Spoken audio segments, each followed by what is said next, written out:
Bonjour. Bonjour. Bienvenue à tous. Donc Jean-Pierre, nous sommes très contents de te recevoir à nouveau pour la 11e année, ce qui commence à faire. Eh oui, ça commence à bien faire. Ça va faire. Ou à faire bien, en tout cas.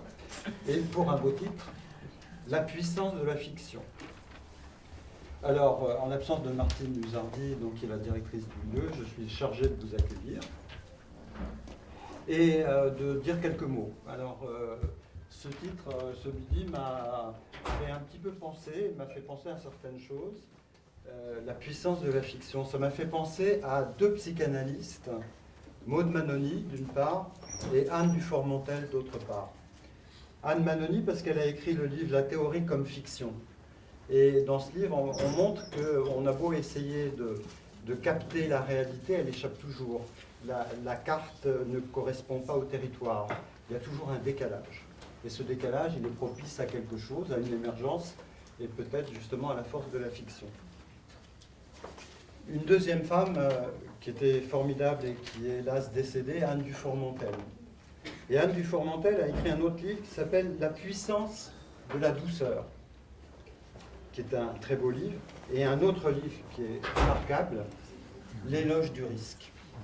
Et dans L'éloge du risque, elle parle de deux choses. Elle parle surtout de la mémoire à une loyauté de la mémoire de l'enfance, qui peut dans certains cas devenir excessive, qui peut faire qu'on reste enfermé dans un souvenir de l'enfance qu'on n'arrive pas à dépasser. Et elle parle d'autre chose à partir de cette mémoire. Elle parle de la création. Et elle dit on peut être fidèle à une mémoire de l'enfance, mais transposée dans la création. Et elle prend comme exemple les variations de Bach, les fugues. Et donc on peut rester sur un thème, mais ce thème peut être interprété, réinterprété et ouvrir du sens. Donc je pense que ce sont deux figures qui peuvent aussi éclairer ton séminaire. Après, ça m'a fait penser aussi à quelques œuvres littéraires, à Guy Debord, La Société du spectacle, à Annie Lebrun, Du trop de réalité, et à ce qui résiste au fond en chacun d'entre nous, cette nuit à l'intérieur de nous-mêmes qui est irréductible, qu'on ne peut pas aplanir, aplatir, et donc qui là encore est une résistance. Comme la fiction, le jeu est une résistance.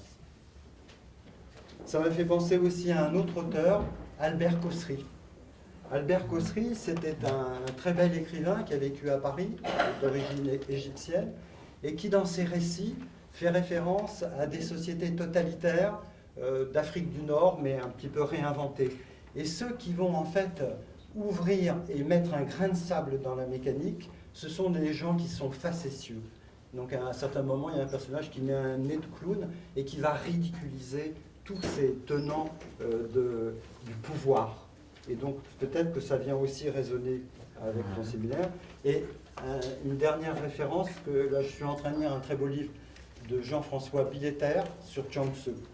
Et dans ce livre, on voit que Chuang Tzu, en parlant de l'homme, a deux registres. Le registre de l'homme, qui est le registre du quotidien, du social, de l'intellect, de la maîtrise. Mais ce qui va permettre à l'homme d'échapper à cela, c'est ce qu'il appelle le registre du ciel. Et ce sont toutes les forces inconscientes qui peuvent être appelées, qui peuvent surgir à un moment de grâce et qui nous permettent de déminer les situations les plus complexes. Voilà ce que je voulais dire. Merci Pascal, merci. On va tous invoquer ces forces de l'inconscient qui vont toute cette année nous visiter, nous soutenir et avec qui on va converser en sachant que converser avec ces forces de l'inconscient, voire du non-conscient qui est encore plus large, eh bien parfois on touche de l'indicible, on touche de l'irréductible et c'est intéressant de se dire qu'on n'a pas à se résigner, de dire qu'on ne peut pas aller plus loin. Bien sûr qu'on ne peut pas réduire l'irréductible. On ne peut pas, puisque là tu parlais de la réalité qui échappe toujours, on pourrait dire le réel qui échappe toujours. Bon, ça échappe toujours, il n'empêche qu'on peut jouer avec. Et peut-être que c'est ça, la fiction. Alors là, tu faisais allusion en premier, enfin avec les autres, je ne vais pas trop m'étendre là-dessus, à Maud Manoni. Maud Manoni a apporté quelque chose dans le domaine de la psychiatrie, c'est le concept qu'on pourrait rattacher à un des concepts de Robin Renuccia. Je dis plutôt Robin Renuccia, si ça ne t'ennuie pas. C'est pas mal. À la Corse. Oui, Renuccia aussi.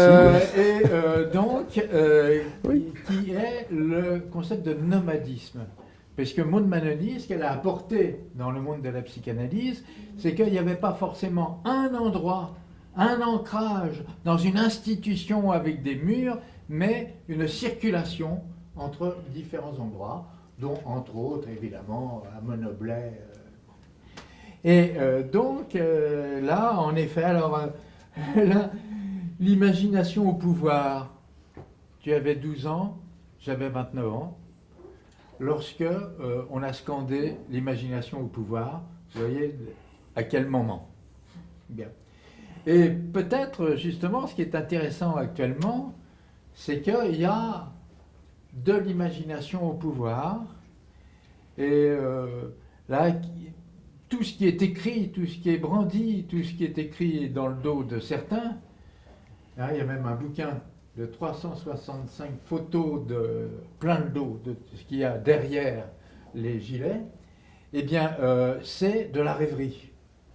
Le pari que l'on peut avoir ici, c'est est-ce que la fiction peut rendre compte ou non de la réalité, du réel plus exactement, et même est-ce qu'elle peut être anticipatoire.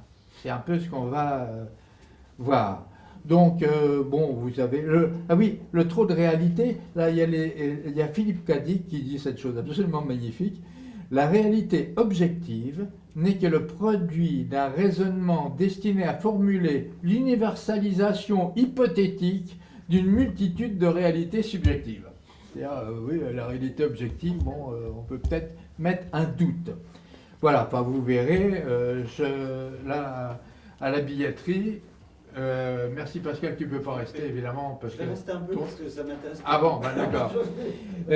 Donc simplement pour présenter Robin que tout le monde appelle Renucci, ce qui est tout à fait intéressant, c'est justement que si on le lit, si on l'écoute, hein, et justement il y aura des livres à la fin que les Tréteaux de France.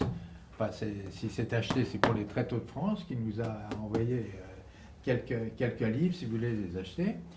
Eh bien, c'est pour l'éducation par l'art. Pour l'éducation par l'art, je crois que tu étais aujourd'hui à Nantes ce matin. Il y a aussi autre chose à Nantes, c'est ce que tu as dit que je lirai tout à l'heure comme auteur d'Alexandrin. Tu vois ce que je veux dire ? Mais là, pour l'éducation par l'art, qui est né justement dans ton association l'ARIA en Corse, c'est... je pense que Robin va en parler. Je pense que ce qu'on essaie de travailler ici, c'est-à-dire la thérapie par l'art, hein, là dans ce numéro, il y a pourquoi l'éducation artistique transforme nos vies, comment est-ce que la thérapie ou la personne est elle-même auteur de sa thérapie, comment est-ce que ça peut aussi être notre référence, l'éducation par l'art, pour l'éducation par l'art, pour la thérapie par l'art. Voilà. Et puis, au passage, comment est-ce qu'on est dans un temps où le désir devient marchandise, où la culture s'adonne à l'industrie culturelle, et comment est-ce qu'il y a... la recherche pour chacun d'une singularité, et puis pour chacun d'être producteur de symboles. Hein. Et c'est là où, parmi tes œuvres, il y a des alexandrins. À Nantes, justement. Non, c'est pas à Nantes. Si, c'est à Nantes en 2014. Favoriser partout la langue symbolique. C'est exactement ce qu'on essaie de faire ici. Celle qui laisse place à l'interprétation, mais pas interprétation au sens psy. C'est-à-dire, je sais qui tu es au fond. Interprétation au sens artistique du terme, au rêve, à la pensée, aux images qui naissent, au travers des récits, aux souvenirs qu'elles laissent, me paraît aujourd'hui une urgente mission.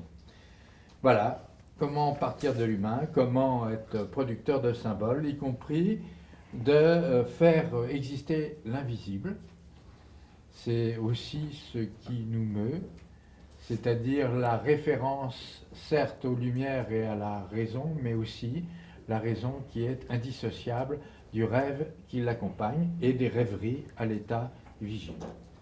Voilà, bon, beaucoup d'autres choses à dire, mais je pense, là, je vais te laisser la parole, une parole incarnée, une parole, on peut dire militante, une parole, disons, qui est faite non pas pour dire le vrai, mais pour susciter d'autres paroles, ce qu'on va voir tout à l'heure. Mais d'abord, écoutons Robin Renuccia. Merci Jean-Pierre. Alors, bonjour à chacune, à chacun. C'est toujours un peu intimidant, je vous assure, d'échanger, surtout dans un lieu comme celui-ci où vous êtes au cœur de réflexions au quotidien et peut-être même dans l'acte que vous avez à vivre, votre militance ou vos travaux. Donc, je vais peut-être avec vous évoquer des choses que vous savez, que nous savons, mais qu'en nommant, nous reconnaissons.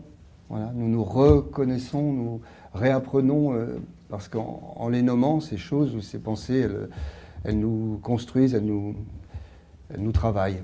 Alors, quand Jean-Pierre citait les Tréteaux de France, il parlait d'une partie de ma vie professionnelle. Hein, j'ai donc la mission, avec votre argent, vos impôts, ceux de tous nos concitoyens, de créer des conversations, en tout cas c'est comme cela que je l'entends, artistiques, c'est-à-dire dans une démarche qui permet une forme de transformation individuelle, collective, qui sont, grâce au viatique des œuvres, les moyens que nous avons de nous rencontrer. Alors, je dis les œuvres au sens œuvrant du terme, c'est-à-dire qu'il n'y a d'œuvre que si elle ouvre et si elle crée la porosité, et en ce sens, une forme de lutte qu'il faut mener contre beaucoup d'étanchéité que nous pouvons nommer, qui rend parfois ces conversations difficiles, impossibles, brouillées dans le monde contemporain que nous vivons. Donc, j'ai tenté avec des équipes depuis quelques années maintenant de cerner les objectifs, voilà, de nos actions au quotidien qui consistent en fait à lutter contre les mécanismes de pouvoir en fait, qui nous entourent. Et le mot pouvoir a été cité, notamment en parlant du pouvoir de l'imaginaire, ou l'imagination au pouvoir. Mais ces notions de pouvoir sont perturbantes en fait, parce qu'elles se nourrissent du subalterne, de la soumission, du pouvoir sur les autres. Donc peut-être je commencerai par voir ce qui distingue au fond ces notions de pouvoir et celles d'autorité qui nous permettent à nous de mieux dialoguer sur ce que nous cherchons. D'un point de vue artistique, dans une salle de spectacle, on peut montrer des choses aux autres, on peut avoir une forme de pouvoir, c'est-à-dire qu'on demande aux autres le silence, d'une certaine manière, et cette obéissance, c'est-à-dire cette situation d'écouter, étymologiquement, qui consiste à faire le silence pour entendre, ça peut être vraiment une attitude de force face aux autres. Et en même temps, cette situation, elle se nourrit toujours de ce rapport subalterne. Or, nous essayons de la transformer, cette position, pour être dans un rapport d'autorité. C'est pour ça qu'il est important de savoir des mots avec lesquels nous dialoguons, les préciser. Donc le rapport d'autorité, il sous-entend une égalité. Il sous-entend que l'autre confère à celui qui parle la capacité de l'augmenter, étymologiquement. Ce que vous savez sur ce petit préfixe indo-européen, aug, qui est si important, cette capacité d'élever, d'augmenter. Donc, augérer, augmenter face à ce podestat, cet aspect de pouvoir sur l'autre, remettre en chantier des rapports d'égalité du public, considérer son égalité en dignité, et l'autorité est basée sur le fait que celui qui la prodigue est égal à celui qui la reçoit. Et celui qui reçoit cette autorité la confère à celui qui la donne.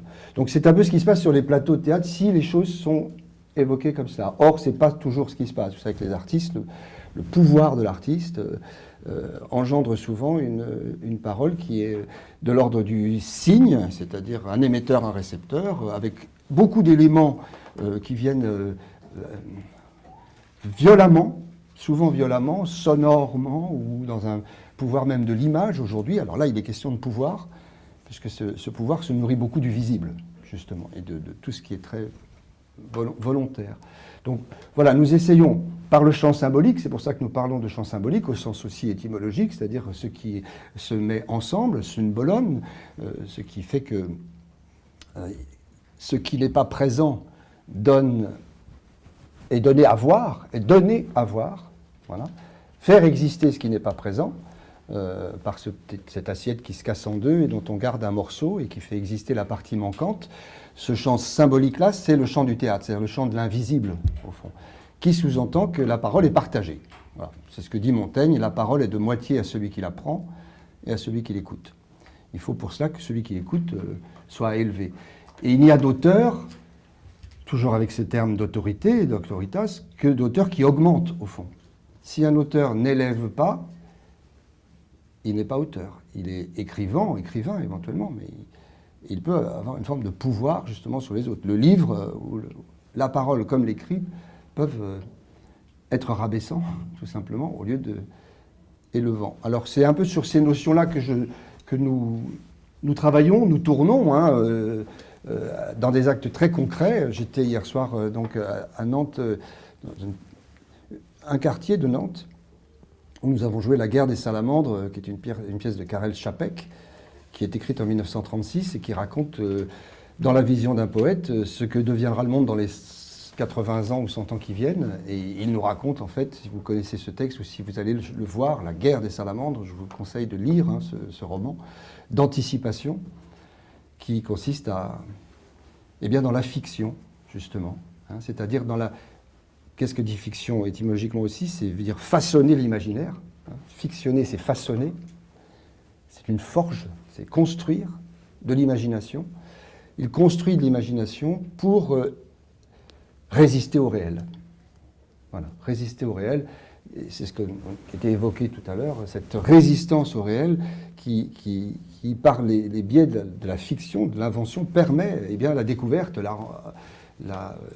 par cette recherche, de trouver. Je pense qu'il y a beaucoup de choses qui naissent de ce rêve, de cet imaginaire produit.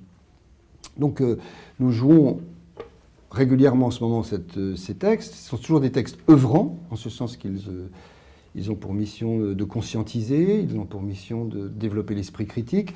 En l'occurrence, quand nous l'avons choisi il y a plusieurs années maintenant, 2 ans et demi en fait, puisque nous préparons en amont évidemment les productions, nous ne savions pas à quel point cette pensée écologique et même de finitude serait nommée plus précisément qu'elle ne l'était il y a 2 ou 3 ans. Et cette histoire que nous sommes, en fait, les atomes que nous sommes, parce que parallèlement, je crois qu'on va à la fois dans le sens de cette compréhension de la finitude de l'humanité, de l'anthropocène, mais on est, il me semble, dans les écrits que je vois en ce moment, et les chercheurs, encore plus sensibles à l'idée que nos atomes viennent vraiment de la poussière des étoiles, c'est-à-dire d'avant cet univers. Nous sommes faits profondément, dans nos cellules, de cet avant qui est absolument milliardaire de temps, en fait. Voilà. Il y a des milliards d'années. Donc, c'est de plus en plus concret, ça, dans la découverte vraiment du champ de nos cellules. Donc, cette éternité qu'on constate de l'avant, qui, en même temps, nous confronte à une finitude de quelques dizaines d'années, en fait, telle qu'elle est prononcée là, dans le réchauffement climatique, nous amène à être un morceau, comme ça, de cette réflexion qui a besoin de l'imaginaire, quoi qu'il arrive. Voilà. Il y a besoin des poètes et de la fiction. Donc c'est dans ce terrain que nous jouons, celui de l'éducation populaire, celui de la transmission, celui de la formation, de la création théâtrale, et de donner des représentations du monde qui conscientisent le plus possible.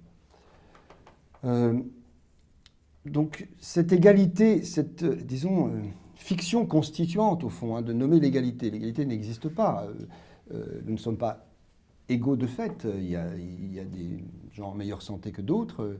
Il y a des gens qui ont une faiblesse quelconque, corporelle ou autre. Seulement, la fiction constituante que cela représente, c'est-à-dire l'horizon que cela représente, cette égalité, cette fraternité, cette liberté également, qui sont des éléments que nous inventons, elle se fait beaucoup par la langue, je pense, par la poésie, par la recherche, par l'inconnu. Comme je nommais le pouvoir et ces outils qui sont le pouvoir du visible, notamment celui de l'image aujourd'hui, ce qui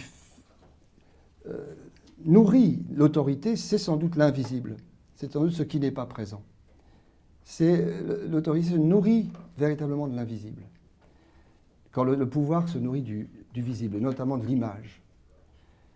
C'est pourquoi, dans l'histoire de nos sociétés, la patristique, par exemple, le fait religieux, et notamment la religion chrétienne, qui a fait basculer l'autorité invisible vers le pouvoir du visible, est une grande fiction qui continue à nous tarauder et à poser de grands problèmes de cette question du pouvoir, de la présence violente du pouvoir. Comment nous relancer peut-être à partir de là? Parce que cela se nourrit aussi, tu as nommé la singularité tout à l'heure, de la reconnaissance de la différence de l'autre et du fait que dans le singulier, il y a, comme en mathématiques, quelque chose qui est indestructible, qui est complètement ininterchangeable, complètement unique, comme les humains que nous sommes, chacun étant un miracle incroyable de ces milliards d'années. La résistance que nous avons eue des milliards d'années pour être présents aujourd'hui, c'est absolument incommensurable. On l'oublie toujours quand on est face à la vie. Et elle est forte en singularité. C'est-à-dire que la reconnaissance de la singularité de l'autre, ça aussi, c'est un élément que nous cultivons. Hein, c'est-à-dire non pas sa particularité, qui consisterait à être une partie d'un tout. Nous sommes... et avec cette notion se lie celle de l'identité. C'est-à-dire très souvent, on rassemble des gens par leur particularité dans ce qu'ils appellent une affirmation d'une identité. Or, s'il faut reparler de la singularité, il faut nommer que 1 est égal à 2, pas est égal à 1. C'est-à-dire la reconnaissance de l'autre dans sa différence qui fait que je suis toujours en train de chercher le moi que je suis et il n'est pas complet. Il n'est complet que parce qu'il y a un 2 qui est complètement différent. Donc, ça bouscule beaucoup, ces réflexions, ce que nous sommes amenés à être, c'est-à-dire des particuliers et non pas des gens singuliers, sous la tutelle de pouvoirs, notamment le pouvoir du visible, dans le champ politique, dans le champ de la communication, notamment, dans ce qu'on appelle les industries culturelles, au fond, qui viennent minorer, en fait, la capacité d'agir de chacun. Ce que nous tentons de produire, c'est de la capacité, plus que de la puissance d'agir, d'ailleurs, on pense Spinoza, etc., c'est une capacité d'agir. Mettre en chantier un spectateur en train de lui demander d'achever la pensée d'un poète ou d'une image et d'un champ symbolique, donc rassembler des choses qui ne sont pas présentes par son imaginaire à lui, c'est augmenter sa capacité d'agir. Si à cela s'ajoute de la pratique réelle, artistique, c'est-à-dire, alors, dans les mots aussi pour qu'ils soient précis, l'art n'est pas très souvent conjugué avec le mot culture, par exemple. La culture, dans notre esprit, c'est le rapport à l'art. Mais l'art est la chose. La culture, c'est le rapport à cette chose. Et très souvent, on facilite, disons, la chose en vendant de la culture, en proposant ou en vendant de la culture aux gens, mais pas en étant dans un rapport de pratique. Et c'est tout à fait différent. Donc l'art qui est une pratique, c'est la chose. La culture est le rapport à cette chose. Hein, je dis volontiers que aller à la piscine et nager, ça n'est pas la même chose que d'apprendre l'histoire des natations au cours des siècles. Voilà, c'est exactement cela. Et ça nous ramène au champ de l'éducation, au champ de l'école, au champ de la pratique, de l'expérimentation, de l'inconnu, du fait qu'on soit très souvent dans une situation de connu. Voilà, et on n'est pas dans cette invisibilité ou recherche. Voilà. Donc notre travail, il est aux frontières de la création, qui nécessite que le public achève la création. Il est lui-même partant de la création, c'est lui qui construit le spectacle, tout autant que ceux qui le font. Aux limites de la transmission et de la formation, et de la pratique donc artistique. Donc se soucier de l'école, voilà, se soucier de l'élévation, se soucier de l'autorité au sein de l'école, puisqu'elle est confondue avec la discipline, et c'est le premier réflexe qu'on a quand on entend le mot autorité. On entend autoritarisme, on entend pouvoir sûr, et on n'entend pas élévation. Il reste encore le mot d'élève, oui, qui subsiste. Mais dans le champ de l'école, c'est un énorme travail à construire au plan de notre République, à retrouver le sens de la formation des enseignants et de ne pas confondre autorité et discipline. Voilà, c'est déjà la première des choses.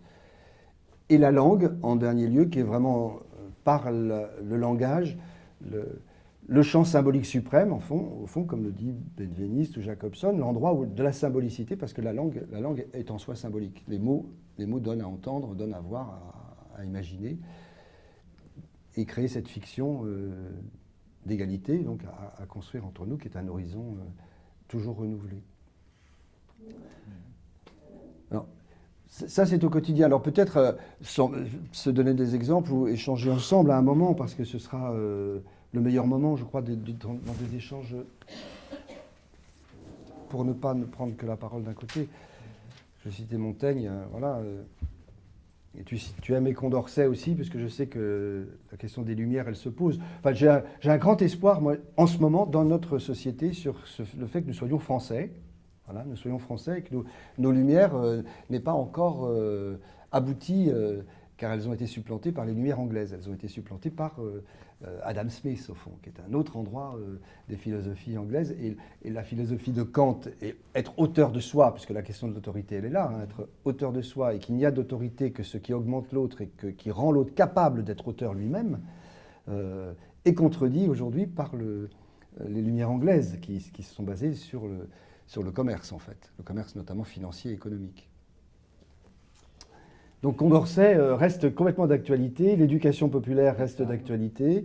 Hein. Et des femmes. Des femmes, bien entendu. Condorcet et les lettres à sa fille sont absolument magnifiques. Et cette phrase de Condorcet que je trouve toujours très forte, tant qu'il y aura des hommes qui n'obéiront pas à leurs raisons propres, mais qui recevront leurs opinions d'opinions étrangères, le monde sera séparé en deux classes, celle des hommes qui pensent et celle des hommes qui croient, celle des maîtres et celle des esclaves. Donc cette notion de croyance qui est revenue vraiment à l'actualité, c'est évidemment pas la pensée, c'est évidemment pas la raison, mais là encore, le pouvoir se nourrit de la croyance. C'est-à-dire il se nourrit d'une forme de fiction qui consiste à persuader, à séduire par le fait de demander la croyance et pas la raison. Je ne sais pas, parce que tu me demandes de rebondir, nous qui sommes du côté des soins, je dirais même du soin, il y a la question de l'identité qui est le diagnostic. Le diagnostic, c'est chacun se trouve particulier de quelque chose qui l'englobe, et le diagnostic peut être aux dépens de la découverte de l'autre comme singulier. L'autre comme singulier, ça veut dire qu'il y a aussi de l'invisible, de l'indicible, de l'irréductible. Alors bon, à l'INECAT, qui est donc cette école de formation à l'art-thérapie, on dit volontiers de l'inconnu à soi que l'on est, c'est-à-dire on est inconnu, on n'est pas connu totalement de soi, vers l'inconnu de soi que l'on crée. Donc il y a cette ouverture à l'inconnu, qu'est-ce qu'on fait avec, comment est-ce qu'on joue avec, comment on tourne autour, et peut-être que la fiction est une façon d'en approcher, hein, et y compris la fiction évidemment de soi, ce qu'on peut bâtir de soi pour se dire à travers la fiction. Juste un petit mot à propos de la liberté et de Kant. Il me semble, même s'il y a des philosophes beaucoup plus avancés que moi dans la salle, que le modèle quand même de la liberté pour Kant est quand même le modèle de la propriété privée, puisqu'elle s'arrête à la liberté de l'autre. Je lui préfère quand même le modèle de Bakounine, qui est que ma liberté s'enrichit de la liberté de l'autre. Voilà ce que je dirais pour l'instant. C'est ça, oui, ta différence s'enrichit également de la différence de l'autre. Plus l'autre est différent, plus il fait écho à ta propre différence. Et c'est en ça que la question de l'identité, l'identitarisme, le repli identitaire est problématique. Plus que cela, d'ailleurs, il est maladif, et que travailler sur la reconnaissance de la singularité est essentiel. Par exemple, toujours dans le cadre artistique et notamment théâtral, au Conservatoire national aujourd'hui, c'est un élément essentiel de discerner ce qu'il peut y avoir de singulier chez un élève en devenir d'artiste, parce qu'il va transformer le monde, et par sa singularité, il sera un moteur de réelle transformation de sa personne et du monde. Cette recherche de la singularité, oui, c'est sans doute ça. Et déguiser la singularité comme projet. Comme rémouleur. Bah oui, le mot rémouleur me plaît parce que le rémouleur n'apporte pas l'outil. Vous vous souvenez de ce métier qui consiste à apporter une meule, mais qui permet à chacun de venir aiguiser son outil. Voilà. Donc venir, non pas apporter l'outil aux gens, de même que le paradigme culturel qui est nommé souvent dans le cadre du ministère de la Culture, soi-disant fondé par André Malraux. En fait, il existait bien avant. Il y avait le ministère de l'Éducation populaire, il y avait eu avant Jean Zay, il y avait eu avant Joffre du Masdier, il y avait eu des femmes et des hommes très courageux qui avaient tracé la voie. Mais on dit apporter la culture aux autres, en gros, quoi. Voilà. Ou l'accès, si vous voulez, l'accès à la culture. En fait, ça, c'est une démarche qui est surplombante. Voilà, c'est une forme de pouvoir, justement. Il y aurait ceux qui auraient et ceux qui n'auraient pas. Et au lieu de cela, ce n'est pas l'outil qu'il faut apporter, c'est plutôt permettre à chacun d'aiguiser son outil. C'est-à-dire déguiser sa singularité, aiguiser ce qu'elle est, ce qu'il est, avec ces milliards d'années de différence. Pour avoir créé les cellules que nous sommes, oui, d'être sans doute faisant partie de l'espèce humaine, en cela nous sommes particuliers d'un tout, l'espèce humaine, mais dans cette espèce humaine, être des êtres absolument singuliers qui n'ont rien à voir avec les uns avec les autres. Et déguiser cette singularité depuis le début, pour ceux qui ont mission d'œuvrer, d'être œuvrants, des artistes qu'on nomme des artistes, qui donc vont résister au réel pour créer, pour façonner de l'imaginaire, c'est une vraie mission qui devrait être proposée clairement par le ministère de la pratique artistique, je dirais, et non pas de la communication. Voilà, là, on a été supplanté par un ministère du signe, au lieu d'être le ministère du symbole, justement, du champ symbolique.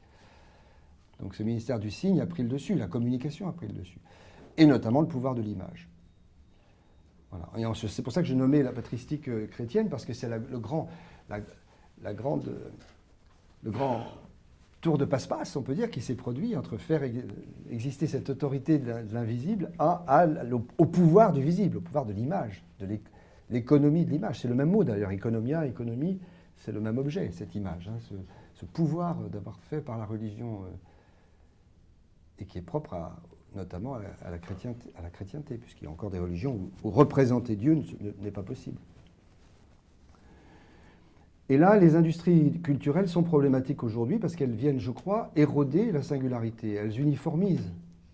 Et peut-être même, est-ce un projet politique? Alors, je ne suis pas manichéen, ni peut-être suffisamment cynique pour me dire qu'il y a une fuite en avant, il y a une perte de repères, oui, mais peut-être même qu'on pourra analyser les industries dites de programme, qui sont des vraies industries, dans un projet d'éroder la singularité.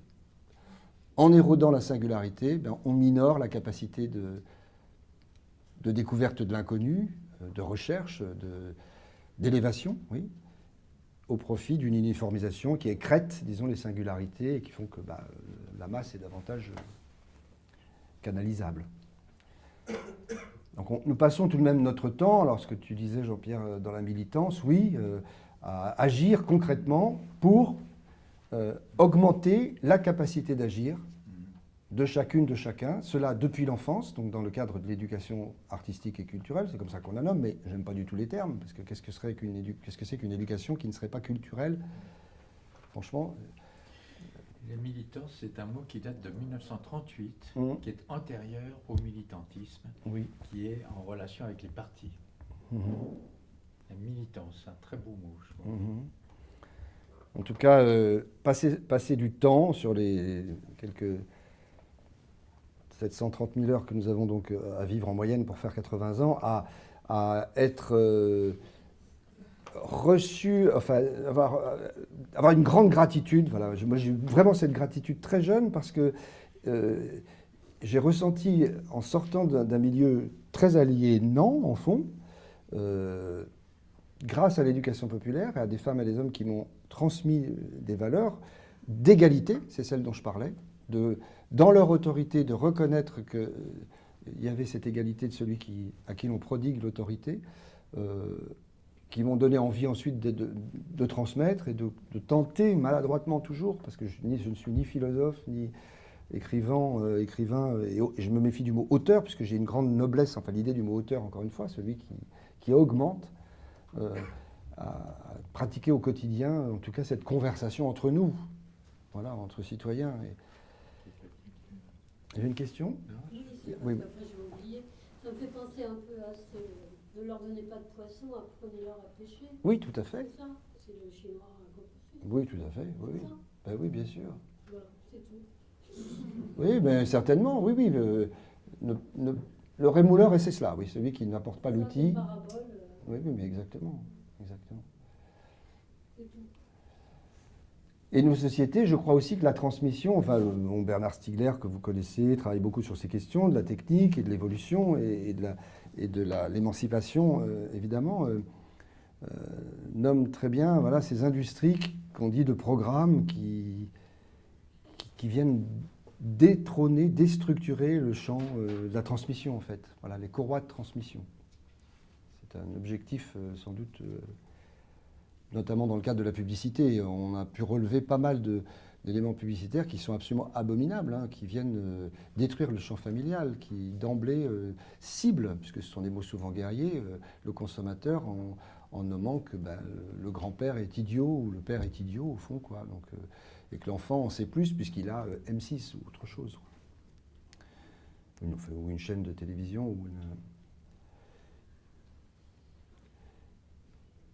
Donc voilà, la résistance au réel, ça c'est sûr, nous sommes tous des résistants au réel. Résister par la fiction reste encore quelque chose de tout à fait révolutionnaire, parce que propice à aller dans la recherche, l'inconnu, enfin la découverte tout simplement, et la reconnaissance de la différence, sortir du confort, de son miroir, pour aller chercher au-delà des différences essentielles et des singularités chez chacun et dans tout acte.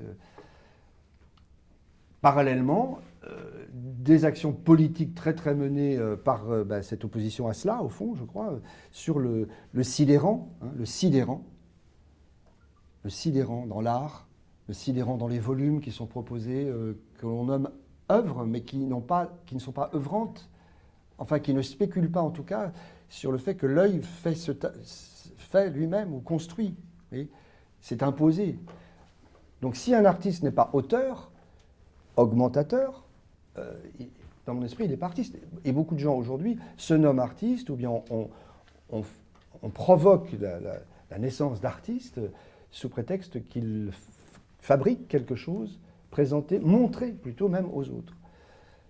Et c'est très favorisé quand même cet art massif, comme cela, comme on dit, mais qui n'est pas très transformateur, parce que je crois qu'il sidère beaucoup. Donc la désidération, le désir, au fond, qui est à la base, hein, cette désidération, vous vous souvenez que ce mot vient du sidus, aller voir au-delà du sidus, désidérer, c'est toujours cette notion d'inconnu. Plonger dans quelque chose d'inconnu. Et ne pas avoir l'œil arrêté par ce qui sidère, ce qui arrête. Or, les œuvres présentées souvent peuvent être sidérantes, elles ne donnent pas la place de la parole de l'autre. Ce que dit Bernard Stiegler, c'est comment le désir devient marchandise. Basé sur la pulsion. Absolument. Oui. Et là, c'est-à-dire ce qui est à retenir, c'est que nous sommes tous dans le gérondif, nous sommes tous dans le participe présent. Il y a l'œuvre, et on fait œuvre, en sachant que œuvre a deux sens, un sens féminin, un sens masculin. On fait une œuvre, mais un œuvre, c'est la succession des œuvres que l'on fait et qui font tout un itinéraire, tout un parcours personnel. C'est ce qu'on fait en thérapie, c'est ce qu'on fait aussi dans une carrière, disons le mot carrière, pourquoi pas, ça renvoie à quelque chose de très concret, artistique. C'est comment, à chaque fois, c'est une œuvre singulière, mais elle-même devient des étapes de tout un itinéraire. Donc, l'œuvre gravée de Rembrandt, par exemple, au singulier, et au masculin, je veux dire.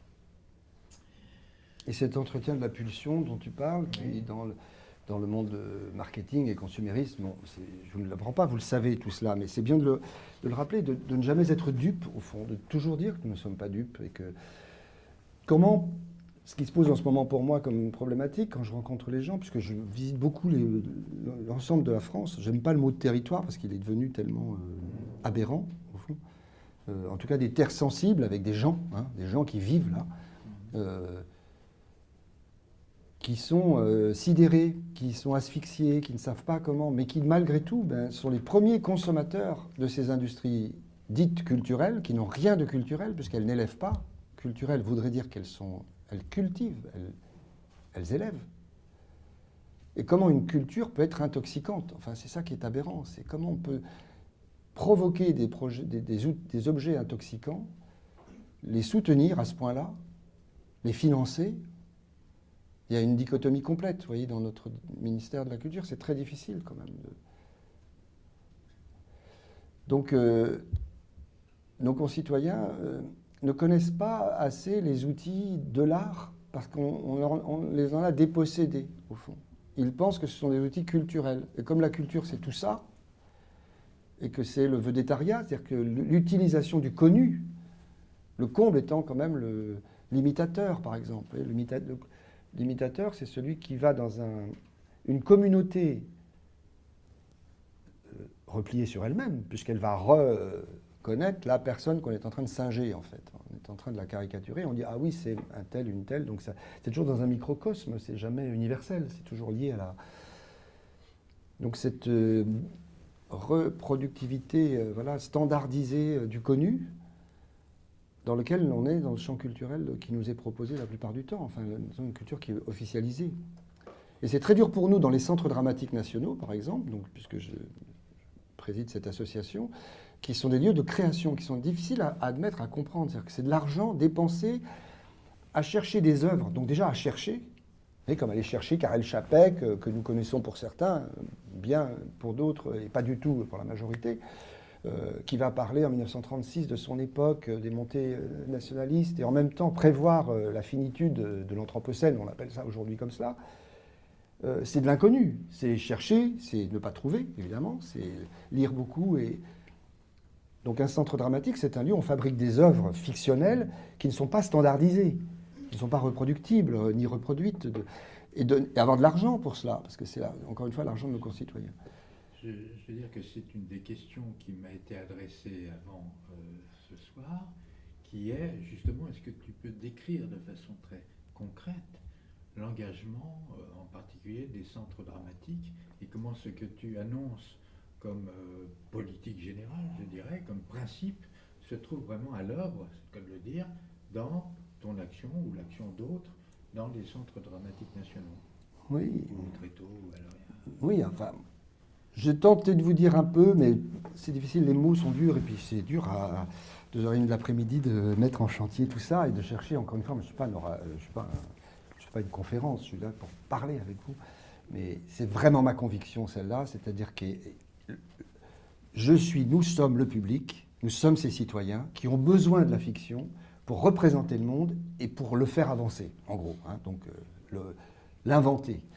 Donc, il n'y a pas, de ma part, je ne me nomme jamais artiste, ce n'est pas un mot que je possède, c'est pas un mot que je... Mais le geste est artistique entre nous, c'est-à-dire le public construit avec moi quelque chose. Voilà. Et c'est une fois en effet que on a passé des heures et des heures à faire ce qu'on appelle cette œuvre, qui devient œuvrante et qui fait que dans le cerveau des gens, au moment où ça se passe, et après on a envie de discuter de l'œuvre qui nous a ouvert, qui nous a... Bon. Donc... elle s'accompagne de pratiques toujours, c'est-à-dire que, également de cette forge, oui, le mot que j'ai dit, façonner tout à l'heure, cette fiction, ce travail de façonnage de la fiction, en faisant des ateliers de pratique, des ateliers de lecture à voix haute, par exemple. Des gens qui ne parlent pas ou qui ne savent pas la langue, qui ne la maîtrisent pas, eh bien, prendre un auteur et le lire, accompagner la lecture de quelqu'un, c'est déjà un acte formidablement puissant de transformation. Que les phonèmes, les sons, puisque l'idiome, l'idios, vous le savez, c'est la singularité, c'est le mot. Hein. L'idios, c'est le singulier en grec, c'est ce qui est, c'est le propre, c'est le très propre à chacun. Donc la voix de chacun, l'appareil phonatoire, les poumons et tout cela qui crée des mots, c'est transformateur. Donc, première des choses, constater l'inégalité absolue et le privilège de ceux qui ont les mots, donc la pensée, et ensuite les concepts, et ceux qui ne les ont pas. Mais celui qui ne les a pas ne le sait pas. Il ne connaît pas cette liberté, puisque les mots s'arrêtent à la frontière de notre liberté, en fait. Et les mots, notre nombre de mots, c'est notre territoire. Donc celui qui ne les a pas, il n'a pas les fenêtres qui s'ouvrent avec les mots. Alors la langue, c'est déjà la première des choses. Donc dans un centre dramatique, nous avons mission de transmettre les outils de la langue. Les outils de la langue, c'est-à-dire la syntaxe, la phonétique, la poésie, la métrique, si cet ordre de la syntaxe est métré. Voilà. Mais ce n'est pas pour être savant, c'est pour aiguiser l'idiome, l'idios de chacun, son singulier. Et en faisant passer des mots dans son appareil phonatoire, le mot provoque une pensée, l'assemblage des mots crée des concepts, etc. Donc c'est miser déjà sur cette question de la langue. J'attache beaucoup d'importance à cette transmission de la langue dans les travaux. Donc tous les acteurs des Tréteaux de France sont des rémouleurs. Ils aiguisent la pratique. On fait des ateliers, hein, c'est tout bête, hein, des ateliers de lecture, c'est-à-dire qu'on met un paquet de livres et puis on se met à ouvrir et à lire. Et pas seulement pour bien lire, c'est pas ça la question. Mais c'est de reconnaître la singularité d'un auteur. Si l'on a conscience de la singularité, tout à l'heure vous citiez Valéry, hein, enfin moi j'entendais Valéry, je ne sais pas pourquoi, Paul Valéry, je ne sais pas pourquoi Paul Valéry m'est venu à l'esprit. Si, il m'est venu à l'esprit parce que vous avez nommé que dans l'enfance, on courait toute sa vie en fait à retrouver des états, des émotions qui parfois nous construisaient et dont on ne s'échappait pas. Proust est revenu toute sa vie sur cette question de l'enfance. Et Paul Valéry, c'est un des plus sur la question de l'esprit et de la recherche, c'est beaucoup sur cette question fondamentale de l'enfance. Il dit une phrase qui me revient un peu, qui dit à un certain âge tendre, j'ai peut-être entendu une voix, un contralto profondément émouvant. Ce chant dut me mettre dans un état dont nul objet ne m'avait donné l'idée. Il a imprimé en moi la tension suprême qu'il demandait, sans donner une cause, comme fait la musique. Et j'ai tendu toute ma vie à chercher ce qui eût pu restituer en moi l'état correspondant à ce chant, dont le creux était depuis l'enfance oublié. Une voix qui touche aux larmes, aux entrailles, qui tient lieu de catastrophe et de découverte, qui va presser sans obstacle les mamelles sacrées de l'émotion. On l'oublie et il n'en reste que le sentiment d'un degré dont la vie ne peut jamais approcher. Mais cet attachement à une voix d'enfance à laquelle vous courez toute votre vie, derrière laquelle vous courez. Oui. Et Proust, c'était ça aussi. Vous voyez, passer des heures et des heures et des pages à se souvenir d'un pavé dans lequel qu'on heurte, ou bien du goût d'une madeleine. Donc toutes ces émotions, ces sensations, cet aiguisement de la sensibilité, parce que nous sommes égaux en sensibilité. Ça, c'est très important aussi. Nous sommes égaux en sensibilité, et elle s'aiguise, cette sensibilité, évidemment. Et je pense que l'empathie, c'est la chose la plus importante qui se développe, mais qui est aussi l'objet de l'érosion programmée. Éroder la sensibilité, c'est aussi un projet politique. Enfin, on le voit dans le totalitarisme militaire, où les gens n'ont plus du tout d'empathie, puisque leur sensibilité est amoindrie. Mais cet aiguisement-là, il passe par la sensibilité beaucoup aussi. Peut-être est-ce que les gens à qui on a affaire en art-thérapie, qui sont dans l'épreuve de la souffrance, épreuve du contact avec des crises dans leur vie. Les gens ils viennent nous voir parce qu'il y a une crise personnelle, familiale, sociale, etc. On peut se demander si justement notre accompagnement qui repose sur leur sensibilité suppose que leur sensibilité du fait des épreuves est encore plus grande. Et oui, ils sont très sensibles. Il y a de l'hypersensibilité, Oui. et c'est là-dessus, plutôt que sur le côté pathologique, c'est là-dessus que l'on peut les aider à s'appuyer dessus.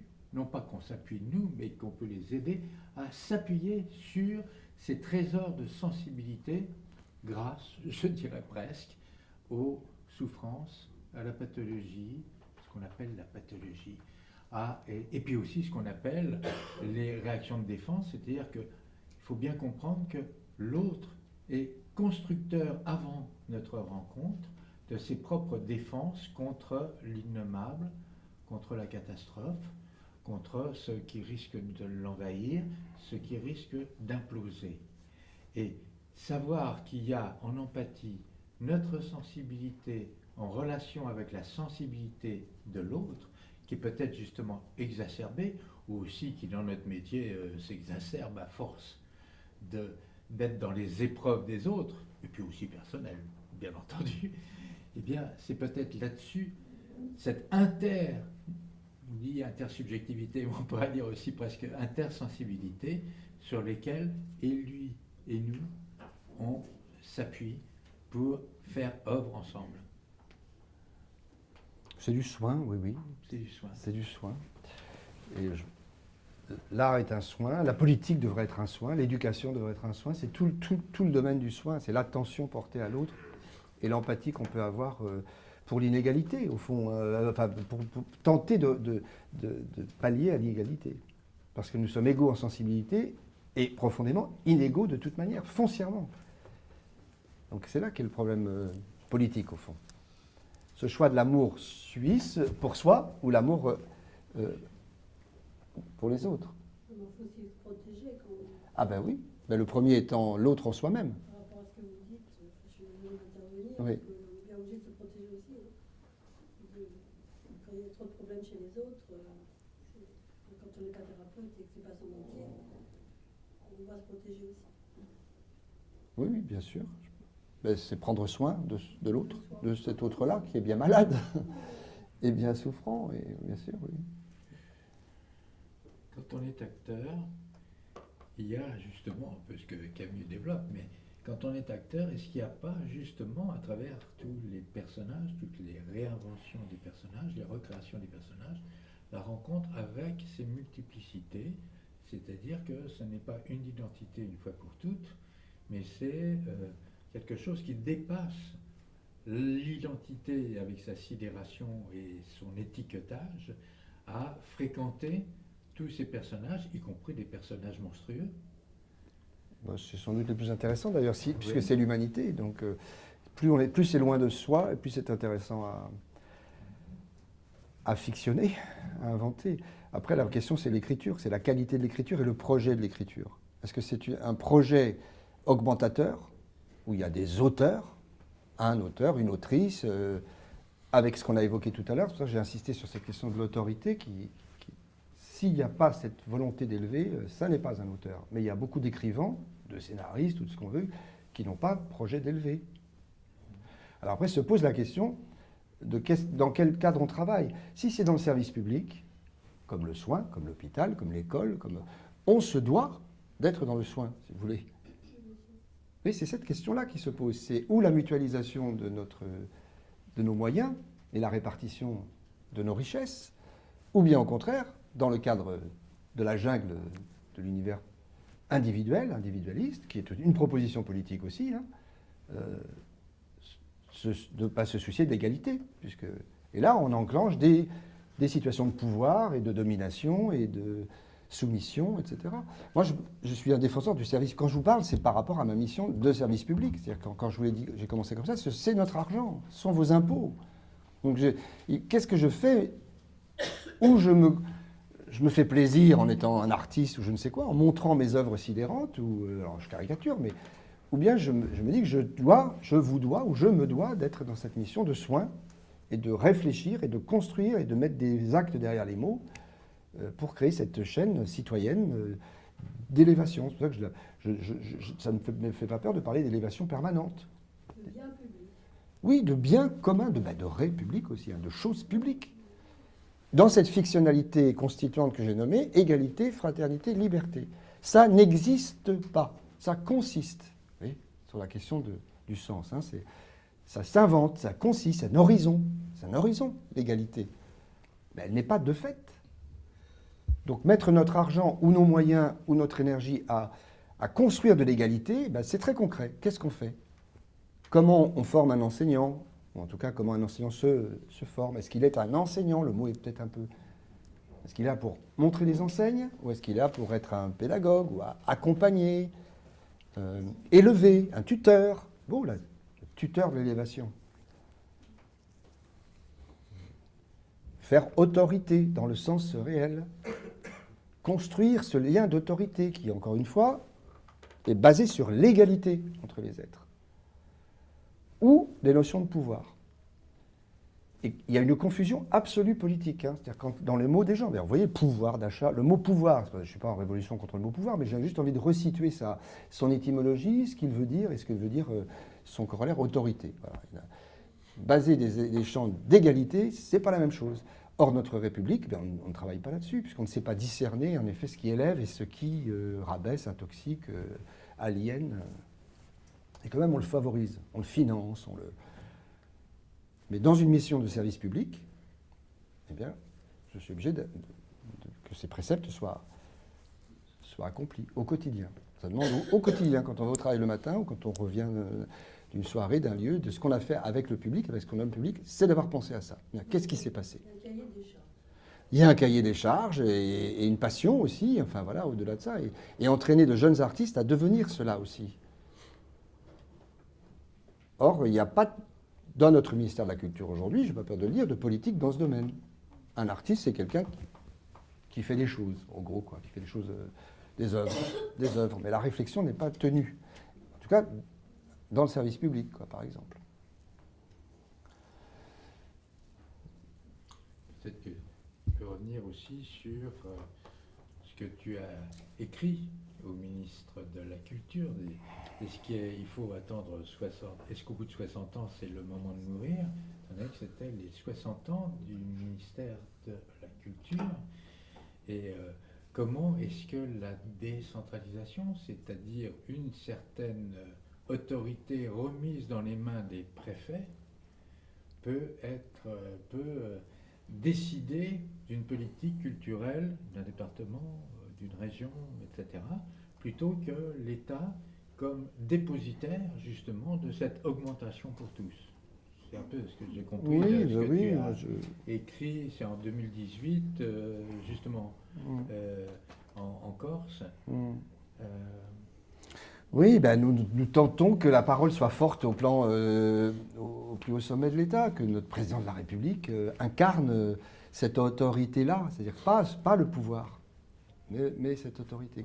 Et à mon sens, c'est peut-être ce qu'il est en train de manquer, ce président de la République, parce qu'il a peut-être été élu par une petite minorité, en fait, dans la réalité, même si c'est la majorité officielle, mais de votants, tout compte fait. Mais c'est la démocratie telle qu'elle est faite, il faudrait passer du temps pour en parler. Mais je veux dire, on a perçu chez cet homme jeune la capacité d'incarner, non pas le pouvoir, mais l'autorité. Voilà. Ils sont allés très vite sur un champ symbolique, notamment de l'image, etc. Mais on s'est dit, il peut incarner l'autorité, c'est-à-dire qu'on peut la lui conférer.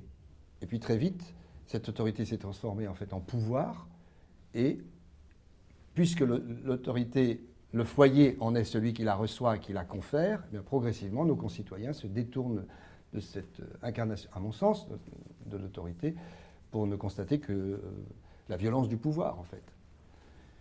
Et alors nous avons tenté justement de parler art, de dire, mais il faut incarner une parole poétique, littéraire, fictionnelle, transformatrice, par une culture artistique, vraiment une démarche qui serait incarnée, comme l'ont fait certains présidents en disant, ben voilà, pour nous, la culture est essentielle, et notamment l'art. On a eu des précédents où on met les moyens financiers qui sont en fait une conséquence d'une incarnation de la pensée, comme savoir que la culture est essentielle et même première. Et ça n'a pas été le cas. Donc, oui, on a tenté avec tout petits moyens, nos tout petits bras, de dénoncer des choses qui peuvent être contradictoires avec les propositions qui sont faites.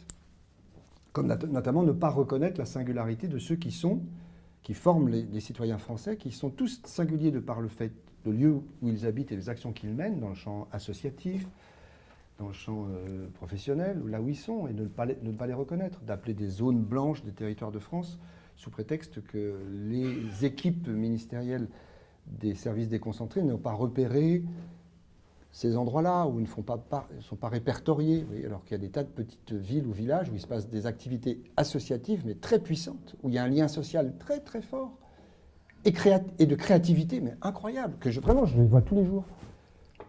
Mais ils ne sont pas reconnus.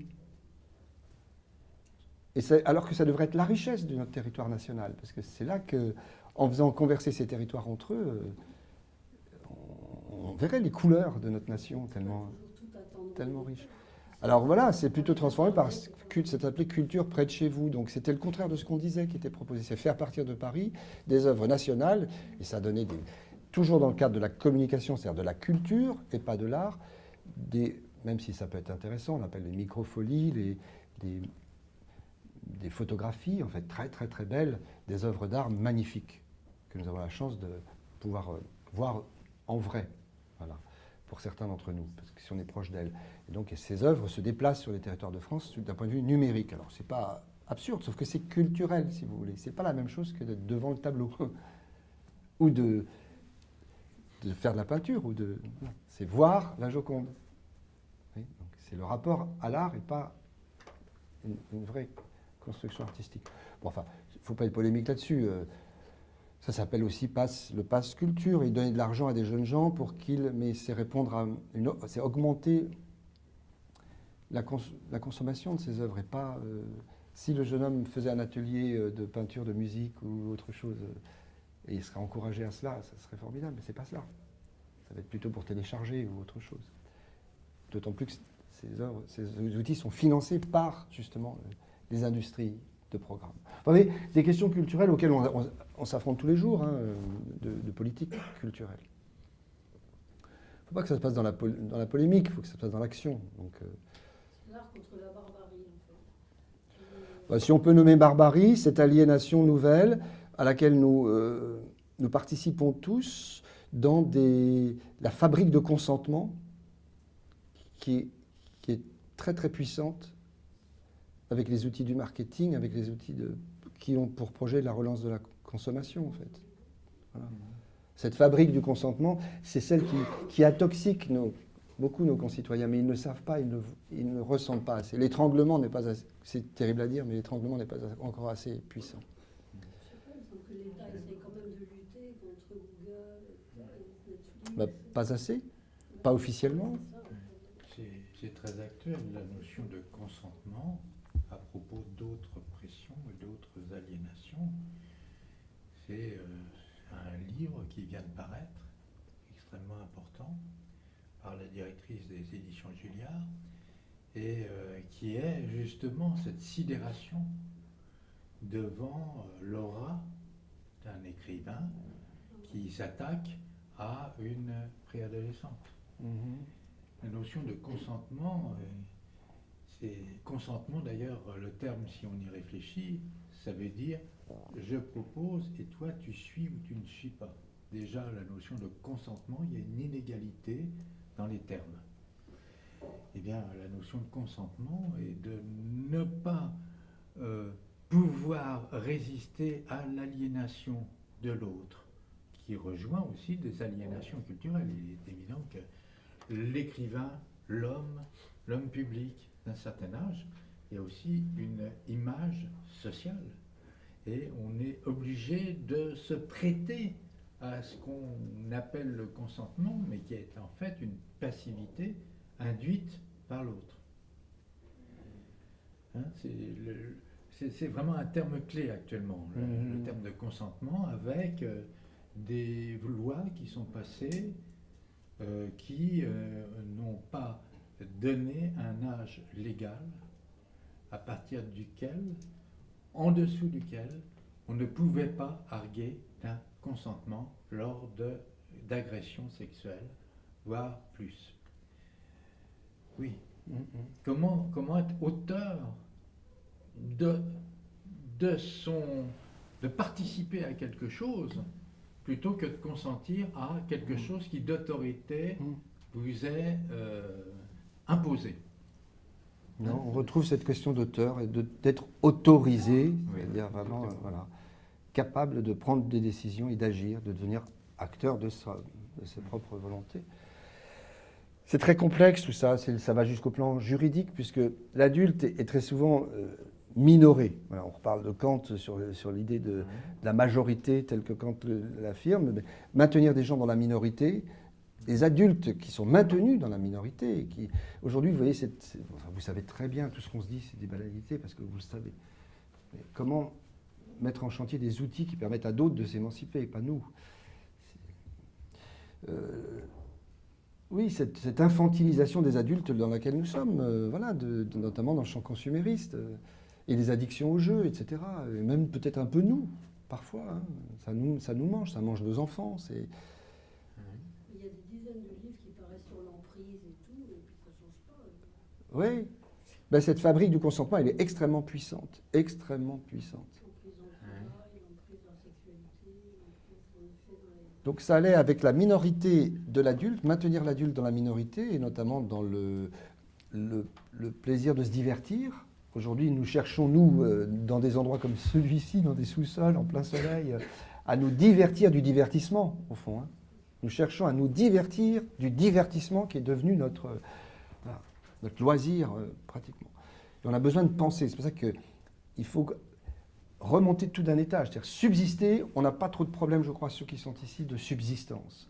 Quand on est capable de subsister, on peut exister, c'est-à-dire agir. Et surtout, cette question artistique, elle est là. Elle est dans la façonner, hein, c'est ça, des objets, des artefacts, des choses. Et puis quand on a fait ça, on peut consister. Donc c'est un peu les trois âmes un peu grecques, hein, tu vois, l'épitumia, le thumos et le nous. Hein, c'est un petit peu ça, c'est comment on monte d'un étage. S'élever, c'est dans ce sens-là. Mais quand vous avez des gens qui sont à quatre pattes, et qu'on met à quatre pattes au moment des sols, les rideaux de fer baissés, puis ils passent en dessous, là, c'est juste incroyable. Mais peut-être que ça se termine, cette époque-là, non Puisque le pull ne vaut plus rien, le t-shirt ne vaut plus rien, les vêtements ne valent plus rien. Cette surproduction, mais arriver à consister, c'est-à-dire à penser, donc je reviens à Valérie, la force de l'esprit, il me semble qu'il y a encore un grand terrain de jeu là pour nous. Ce serait peut-être le moment que des personnes puissent rebondir. Oui. Oui. Je suis professeur de lettres. Oui. Et il me semble qu'il y a je voulais signaler deux choses. Tu pourrais reformuler la question. Pour la transmission dont vous parliez, mon autorité, qui est bienveillante, est entravée par le fait que ma profession manque actuellement de la reconnaissance de la compétence. C'est-à-dire que j'ai en face de moi des élèves qui parfois me disent « Mais vous êtes sûr que ça c'est bien ou que ça s'écrit comme ça ?» ou « La Révolution 1789, vous êtes sûr ?» On va vérifier. Et il sort son portable. Incroyable. À l'oral du bac. Voilà, c'est du vécu. Voilà. Donc ça, c'est un problème où il faut commencer par faire la preuve de la compétence. Ensuite, il y a un phénomène pernicieux dans la production industrielle, culturelle, c'est l'arasement.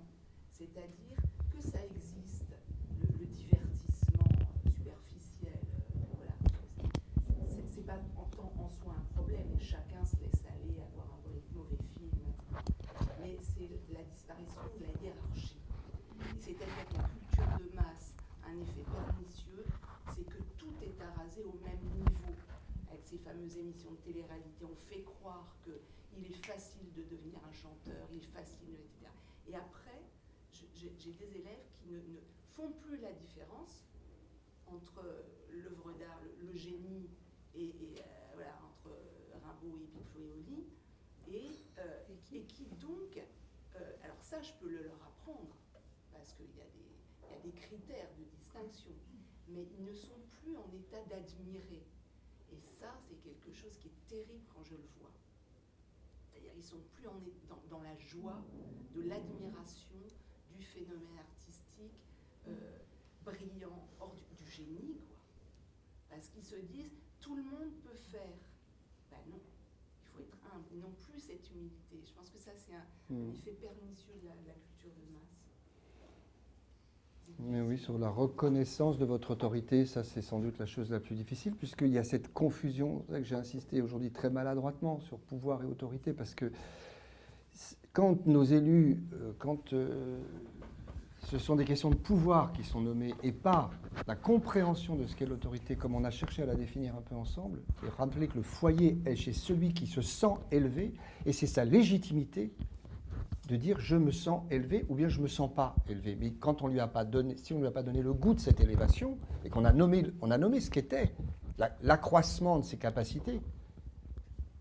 Et encore une fois de dire que les mots, de faire entendre que les mots sont des fenêtres et que les horizons s'éloignent et s'agrandissent par les mots. Si ça n'est pas donné comme fait par votre président de la République ou par, vous voyez, et que la langue est une langue d'injonction. Et pas une langue... alors, c'est poétique, oui, c'est le mot. Oui, le poète, il va mettre les mots dans un sens, exprès. Il va dire, contre nous, de la tyrannie, l'étendard sanglant est levé. C'est le poète qui écrit. Contre nous, de la tyrannie, l'étendard sanglant est levé. Aux armes, citoyens. Le poète a écrit cela. Si notre élu, notre adulte, dit ou chante « Contre nous de la tyrannie, l'étendard sanglant est levé », contre nous de la tyrannie, l'étendard sanglant est levé. Contre nous de la tyrannie, l'étendard sanglant est levé. Vous voyez bien que ça ne fait plus symbole, puisque ça ne fait plus sens. C'est notre hymne national. Je suis clair en disant ça? C'est une question de partage symbolique, c'est-à-dire que l'élève achève quelque chose parce que l'autorité du mot fait image, fait fiction. Voilà, comme je l'ai dit, c'est la fiction constituante, et on dit « contre nous, de la tyrannie, l'étendard sanglant est levé ». Ça se sculpte, c'est-à-dire que ça se pratique, parce que c'est langagé, c'est pour ça que je dis que c'est idiomatique, c'est l'écho que la personne en fait, parce qu'elle sculpte la langue. Contre nous, de la tyrannie, l'étendard sanglant est levé. Et ce « est levé », c'est un verbe, enfin, transformé par « contre nous, de la tyrannie, l'étendard sanglant est levé », vous pouvez le répéter 100 fois, ça ne fait pas symbole. Et même après que je vous l'ai dit poétiquement ou dans le sens nommé de l'acteur qui donc... J'ai essayé d'illustrer ce qu'est le public et ce qu'est l'acteur. Et c'est ça la question. C'est l'art de faire des images, de faire cette fiction constituante pour que vous l'acheviez. Contre nous, de la tyrannie, l'étendard sanglant est levé. Voilà. Et bien, encore une fois, contre nous de la tyrannie, l'étendard sanglant est levé, c'est ce que nous chante, c'est ce qu'on chante à des milliers de citoyens français de toutes les couleurs sur des stades de foot. Le président de la République le chante, t'es levé. Et vous lui demandez, et qu'est-ce que ça veut dire? Donc l'enfant, déjà, on voit bien que symboliquement, on ne lui parle pas cette langue d'autorité, puisqu'on fait ce pouvoir du... Je vous en cite d'autres exemples. Maître Corbeau, sur un arbre perché, tenait dans son bec un fromage. Mais ça ne veut rien dire, parce que le poète n'a pas écrit cela. Voilà. Et que transformer la langue, déformer la syntaxe, déformer la poésie de l'inconnu de la langue, permuter un terme, Maître Corbeau, sur un arbre perché, tenait dans son bec un fromage. Ce n'est pas un arbre perché. Maître Corbeau sur un arbre perché. On a tous appris Maître Corbeau sur un arbre perché. C'est psychanalytique, tu vois ce que je veux dire.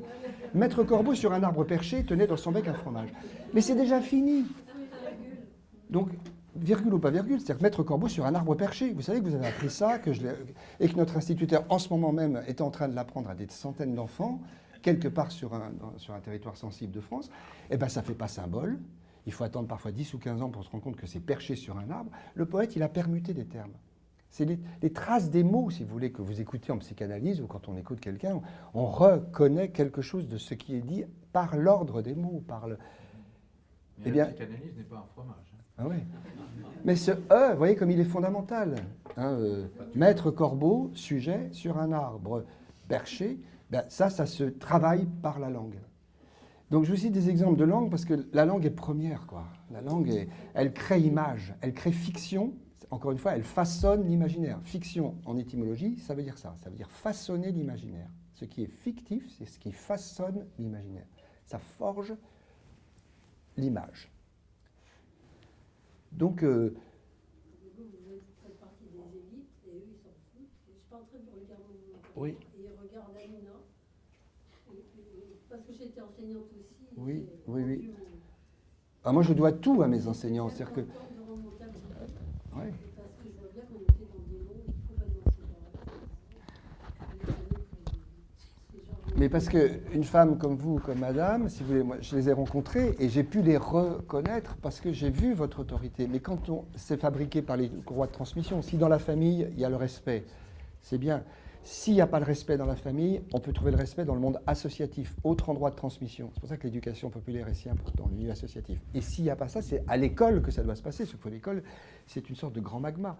Si l'adulte est minoré dans la vie, ou qu'un débat politique n'est pas un débat, qu'on voit ce qui se passe parfois dans les débats ou dans les émissions que vous citez, où les gens, c'est le pugilat et pas l'écoute, pas la conversation, eh ben, l'enfant, comment vous voulez qu'à l'école, il régule sa pulsion?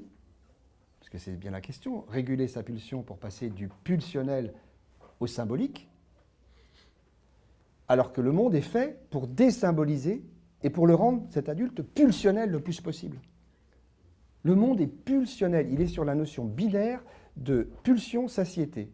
Voilà. Besoin, c'est une pulsion, hein, besoin, satiété. Et nous sommes tous subsistants. Il faut que nous nous reproduisions, il faut que nous mangions. Si on dure encore que 3 heures là, vous allez voir qu'on n'est plus du tout en train de faire de la consistance. Hein. On est dans la subsistance, où on a envie de pisser, où on a envie... C'est normal. Donc, il faut que la subsistance soit assurée pour pouvoir exister, pour pouvoir consister. Mais si vous maintenez les gens dans la pulsion, ils ne peuvent pas ni exister, ni...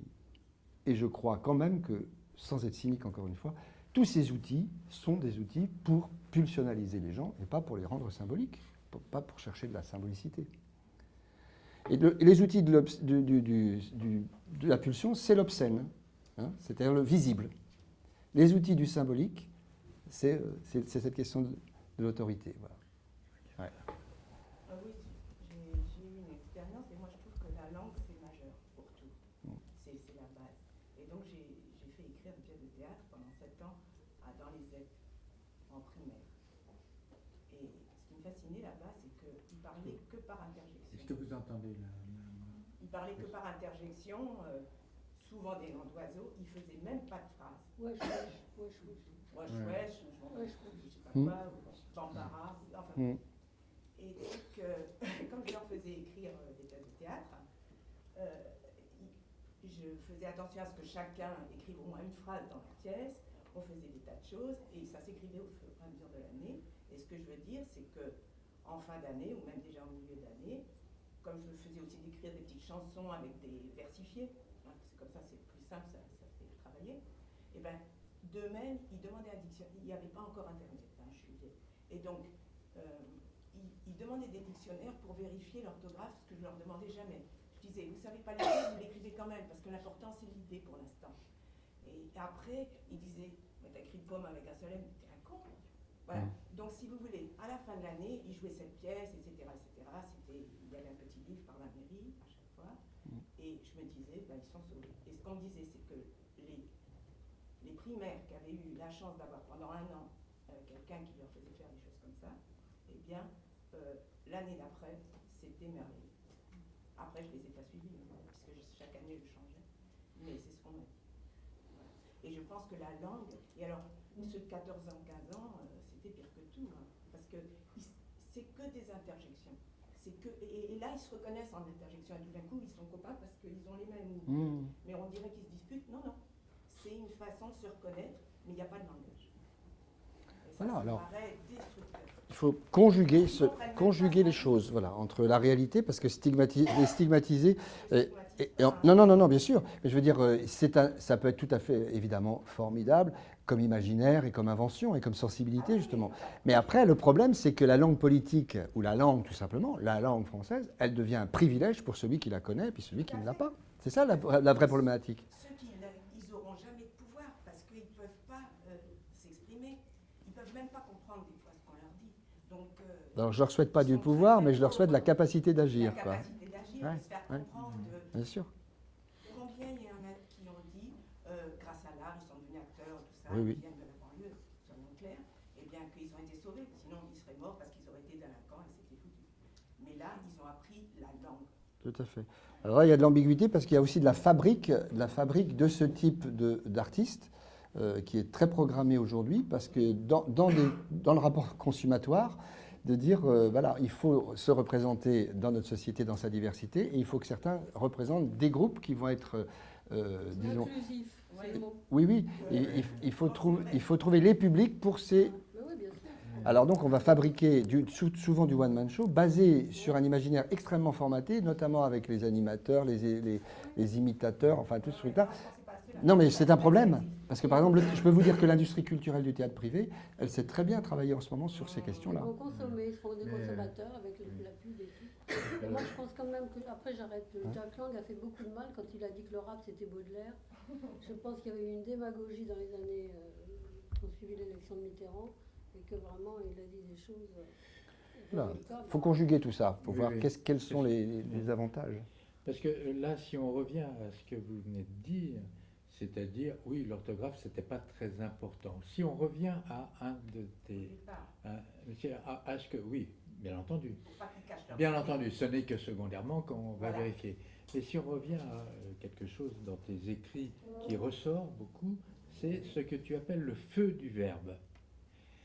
Et quand tu disais tout à l'heure, oui, l'exercice, on peut dire l'exercice de lire à haute voix, ça veut dire que, en fait, l'emprise de l'énoncé, c'est-à-dire de la chose qui est là, écrite, est secondaire par rapport à l'énonciation. C'est-à-dire, ça passe par mon corps, je suis sujet de mon énonciation et bien entendu, je bafouille, ça passe par mon corps, je salive, je postillonne, etc.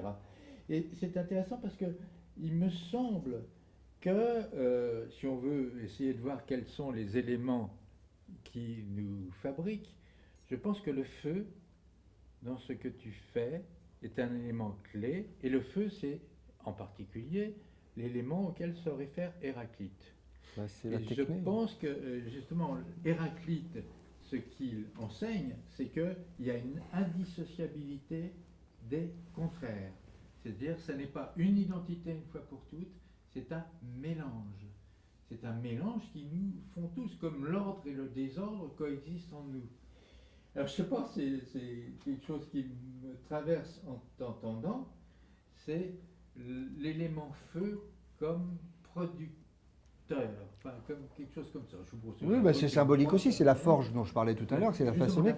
C'est la forge, vous vous souvenez Protagoras, hein, c'est vraiment, c'est comment les humains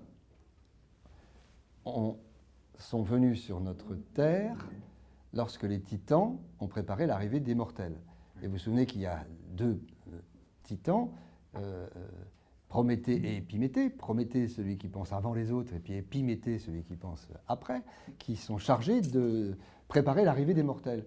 Donc lorsque Prométhée, qui est le plus habile, veut faire la chose, c'est Épiméthée qui dit « Non, je vais m'en occuper, je vais m'en occuper, je vais m'en occuper ».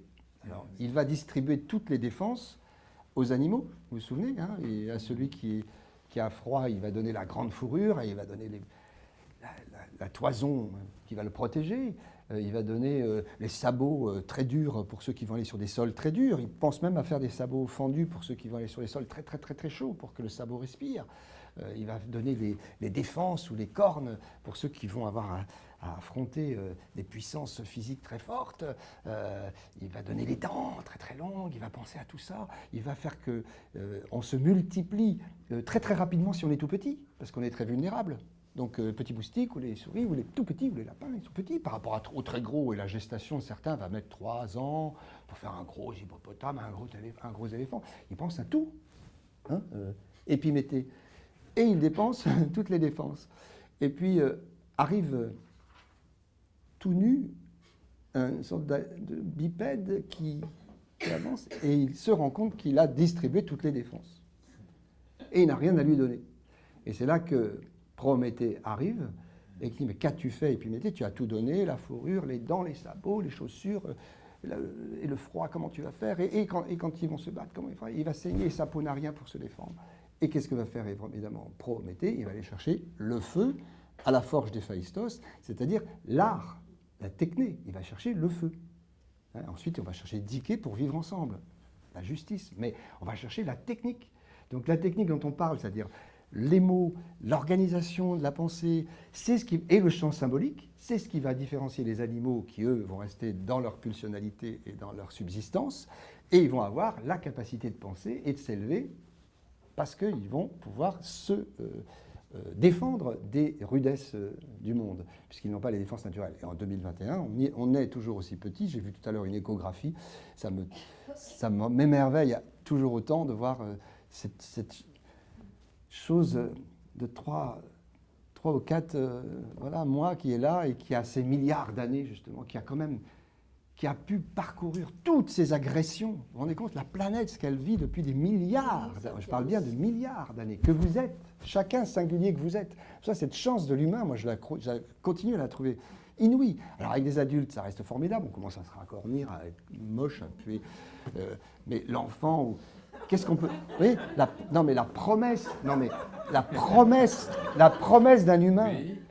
Non, mais la promesse d'un humain, d'un enfant, quoi. Est-ce que ça reste, oui, comme chance, quoi, qui a passé tous ces cribles d'agression pendant tous ces milliards d'années. Et ça me donne de l'espoir, même si l'Anthropocène se termine un peu. On a de la capacité de résistance. La France a été un lieu fantastique d'émancipation par des femmes et par des hommes. La Révolution a été beaucoup préparée. Vous le savez, dans les salons, au moment où on est dans les loisirs, beaucoup de femmes ont provoqué la Révolution française. Hein.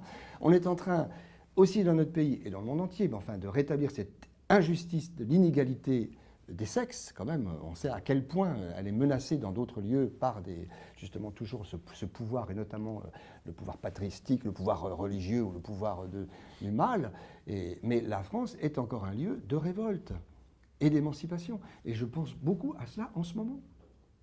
Je crois que si on donne les outils de la pensée à ceux qui aujourd'hui ont de la force et de la jeunesse et de la puissance, ils savent que leur avenir est très menacé. Il leur manque juste la capacité d'agir, encore une fois.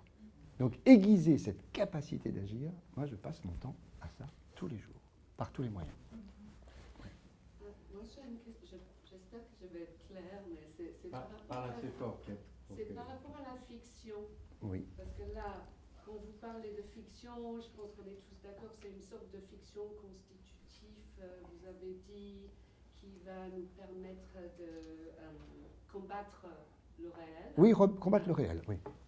Donc, je pense que là-dessus, on est tous d'accord. Le problème, c'est qu'en ce moment, on a un pouvoir en place avec une rhétorique qui ne touche pas la vérité, où les mots sont utilisés pour dire leur contraire. Oui.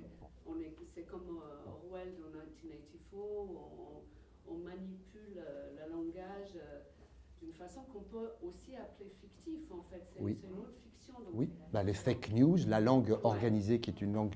Donc j'aurais aimé savoir si vous, dans votre pratique, est-ce que ça arrive comme sujet, par exemple, avec les jeunes, c'est presque comme s'il y a une bonne fiction et une mauvaise fiction. C'est peut-être pas ça, mais si, c'est cela la question. La question, ça n'est pas... Encore une fois, ça se conjugue. Du fumier naissent les fleurs. Hein.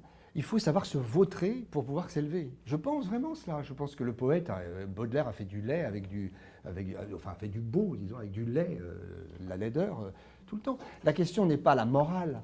La question, c'est qu'est-ce qu'on fait dans une république où l'on considère qu'il faut rétablir des inégalités, ce que ça s'appelle égalité, chercher la fraternité, c'est pour ça que je parle de fonction constituante, et la liberté. La liberté, se libérer. Hein, voilà. Donc, il faut vraiment l'inventer. Bien sûr que c'est ça la question. C'est cette fiction-là dont on parle. C'est comment les mettre en chantier. Comment mettre en chantier cet imaginaire. La mauvaise fiction. Donc, il y a la mauvaise et la bonne, bien sûr. Mais donc, dans une république, eh bien, il faut tenter de privilégier ceux qui élèvent. Il faut discerner ce qui est la fausse information de la véritable information. Une vérité qui existe, il faut la nommer comme telle. Les mots, oui, les mots. Puisque même le jeu, vous l'avez très bien dit, consiste à appeler agence pour l'emploi, le lieu. Enfin, vous voyez, ils ont fait ça pendant des années. Mais bien sûr, on dit le contraire, ça s'appelle l'énoncé performatif, pour faire entendre ce qu'on veut que les gens. C'est pour ça que je parle de la langue. La syntaxe, elle est absolument majeure dans cette histoire. Tout passe par la question de la langue. Pourquoi les gens se détournent de l'actualité? Parce que les gens sont sur des prompteurs, en train de vous lire, et qu'ils assemblent un sujet avec un verbe. Or, un sujet, il doit exister avant d'agir, dans la langue française. C'est comme le sujet... voilà. Ça existe avant d'agir. Mettre corbeau sur un arbre. C'est pas mettre corbeau sur. Un corbeau sur n'existe pas. Non, mais vous voyez ce que je veux dire? C'est aussi important. Hein. Si je vous dis j'en mange des pommes, qu'est-ce que vous entendez? J'en mange des pommes. J'en mange des pommes, qu'est-ce que je raconte? Si je dis que Jean mange des pommes, c'est un sujet. Donc faire exister un sujet. Or la langue, dans une émission de radio, tous les jours vous écoutez, alors pardon pour lui, mais enfin, M. Askolovitch le matin sur France Inter, qui va vous dire l'actualité, mais dans une telle syntaxe que vous n'entendez pas l'actualité. Vous ne l'entendez pas. Alors c'est pas pour faire du mal, M. Askolovitch, quand je dis ça, mais c'est parce que c'est fondamental. Pourquoi? Parce qu'on lit. Et qu'on lit dans une syntaxe complètement abîmée, comme le maître corbeau dont je vous ai parlé, ou comme le contre-nous de la tyrannie. Et ça, c'est fondamental pour moi. C'est-à-dire que tant qu'on aura des gens qui vous parlent sur des prompteurs, ils ne parlent pas la langue, puisqu'ils sont en train de lire et de détruire la syntaxe. Donc l'information ne passe pas. Quand on veut vous faire passer une publicité, on sait très bien vous la dire très rapide sur le pourcentage de l'assurance, etc. Ça, vous ne l'entendez pas, ou on vous l'écrit très, très, très petit dans votre objet. Oui. Donc la langue... La désinformation ou l'information, le fumier ou l'élévation de la fleur, enfin c'est à décider. C'est à décider. Dans le privé, chacun fait absolument ce qu'il veut, mais collectivement, dans une chose publique, il y a des directions à prendre. Ou miser sur l'éducation, ou ne pas miser sur l'éducation. Miser sur la formation des enseignants, ou au contraire, demander à des gens d'avoir davantage de savoir et de ne pas apprendre à apprendre, qui est quand même le métier majeur, apprendre à apprendre. C'est le seul métier qui ne s'apprend pas. Enseigner. C'est le seul métier qui ne s'apprend pas. Il y a des enseignants qui en savent beaucoup, 10 fois plus que nous tous, mais qui ne savent pas le transmettre. Donc cette question de l'Institut de formation des maîtres qui était là, qui existait, ou de l'ESP aujourd'hui, etc., c'est une bataille. Or, quand on veut qu'une république ne fonctionne pas, eh bien on minore la formation des enseignants. Et tu parles dans tes écrits d'enseignants que tu as fait travailler et qui n'étaient pas audibles. Ben oui. Comment est-ce qu'ils peuvent être enseignants alors qu'ils parlaient pour eux-mêmes? Moi, j'ai tout appris des 2 ou 3 sur les 50, je ne sais pas combien. Il y en a 2 ou 3 qui m'ont passionné, parce qu'ils étaient des êtres, des femmes ou des hommes passionnés, et qui savaient transmettre le fondamental qu'ils avaient à transmettre.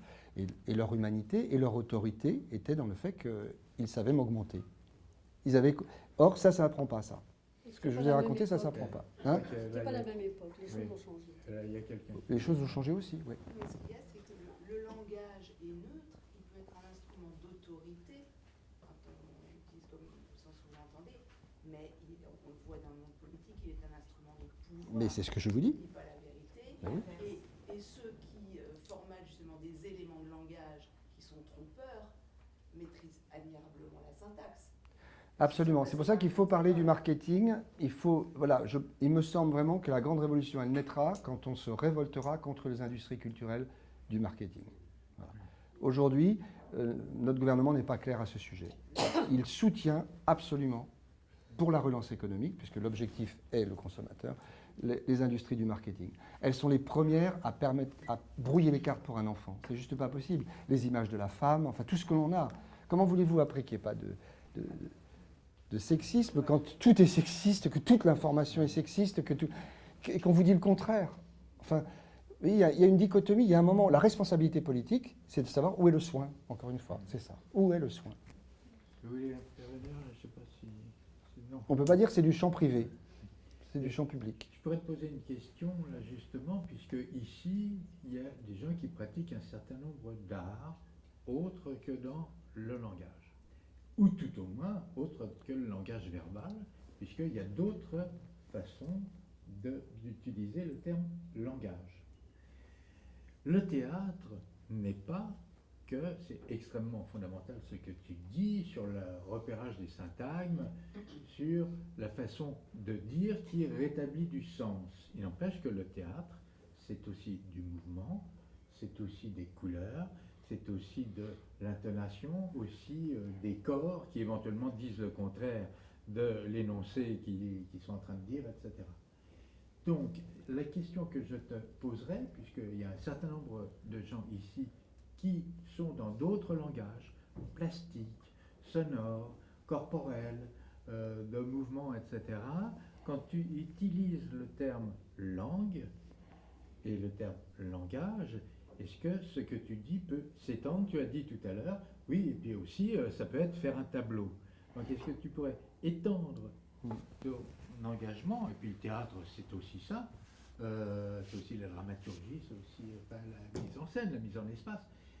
Est-ce que tu pourrais, et en temps, est-ce que tu pourrais partir de tout ce que tu fais autour de la langue et du repérage du sens, des syntagmes, etc., aux autres arts? Alors il est clair que quand on parle de pulsionalité et notre animalité, on sait de quoi nous parlons. Lorsqu'on parle de symbolicité, il s'agit de tous les langages. Hein, c'est au sens, bien sûr, Emilio Benveniste et Jacobson, etc., mais ce sont tous les langages, c'est-à-dire toutes les capacités symboliques qui est le propre de l'homme. Ces langages sont le propre de l'homme. Lascaux ou la grotte Chauvet, je ne sais pas ce qui se proférait. Ce qui est sûr, c'est que ce qui est transmis comme chant symbolique, c'est-à-dire le mouvement du cheval ou du bison, c'est de la langue, mais c'est de la langue profonde. On est d'accord qu'il s'agit de cela. C'est le sensible sur la trace du mur et que même les mains sont un langage, mais on voit bien que c'est symbolique, c'est fait pour celui qui va le voir. Déjà le premier étant l'autre qui le voit, mais la perfection du trait et du mouvement est d'une telle acuité, sensibilité extraordinaire qu'il s'agit bien de langage, hein, et même de langage universel. La problématique, c'est la question de la citoyenneté, c'est-à-dire de la démocratie, dans ces rapports de pouvoir et d'autorité dont je parlais. Il n'y a pas de suprématie de langage. Or, nous ne sommes pas tous des, comment j'ai dit tout à l'heure, j'ai donné un mot qui était des façonneurs d'imaginaire, mais nous avons tous cette capacité, hein, de rêver, de penser, d'imaginer, mais certains font leur métier de cela, c'est-à-dire leur activité principale, ça devient les artistes dans tous ces ordres. Simplement, nous sommes tous des citoyens par ailleurs.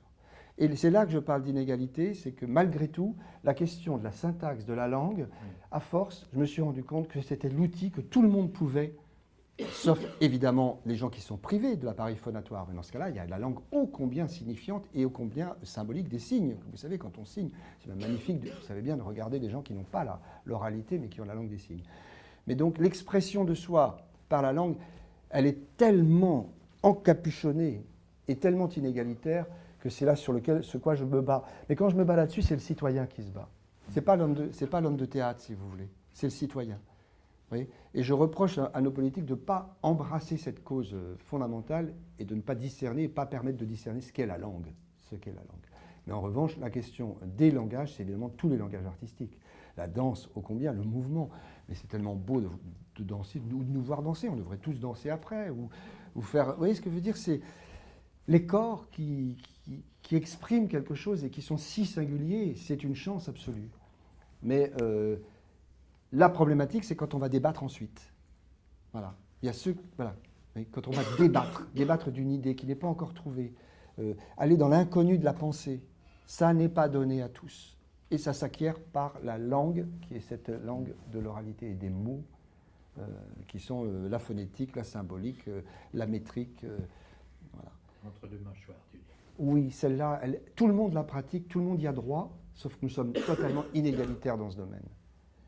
Et là, je me bats là-dessus parce que c'est maintenant qu'il faudrait que certains qui hurlent, qui éructent, qui ont cette agressivité, cette implosion, d'une part fassent l'erreur de passer dans la violence extrême, et donc qui est peut-être parfois un couvercle de terreur, mais qui politiquement n'arrive pas au débat, n'arrive pas à la capacité. Parce que si la révolution s'est faite, encore une fois, c'est parce que les femmes dans les salons l'avaient préparée quand même.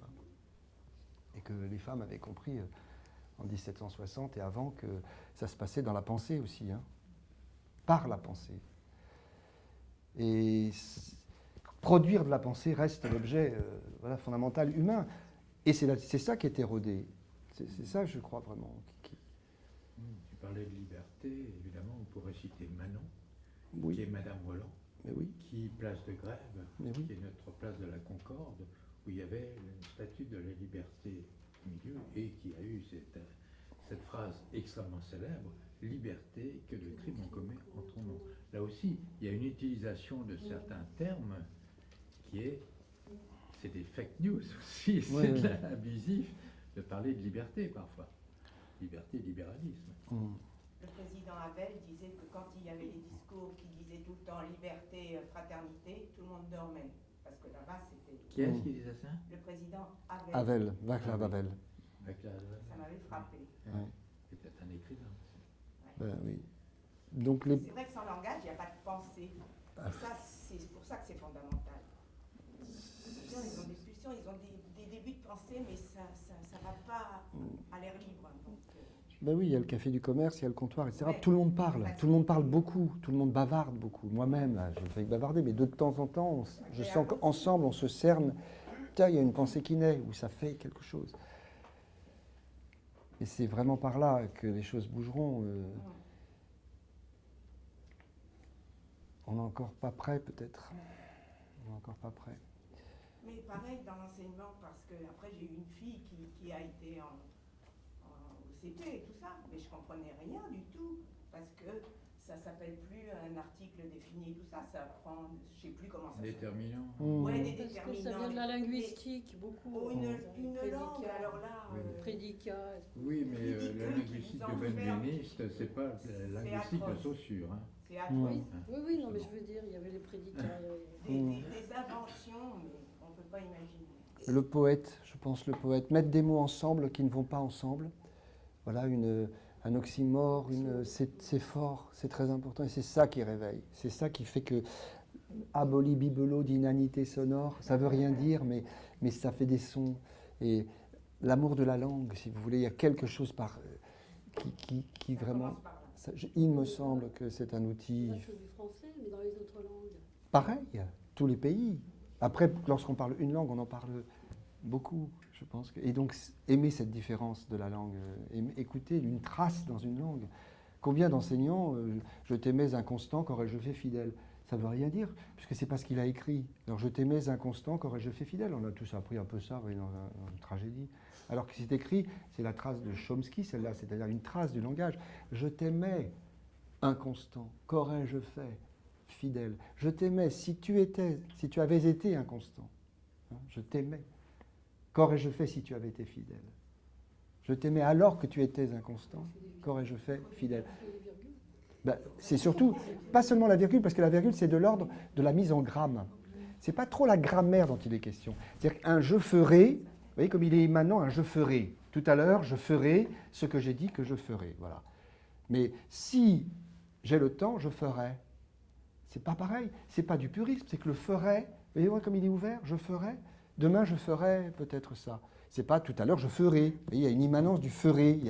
Alors j'exagère exprès dans le son. Vous voyez, mais je t'aimais inconstant. Qu'aurais-je fait fidèle?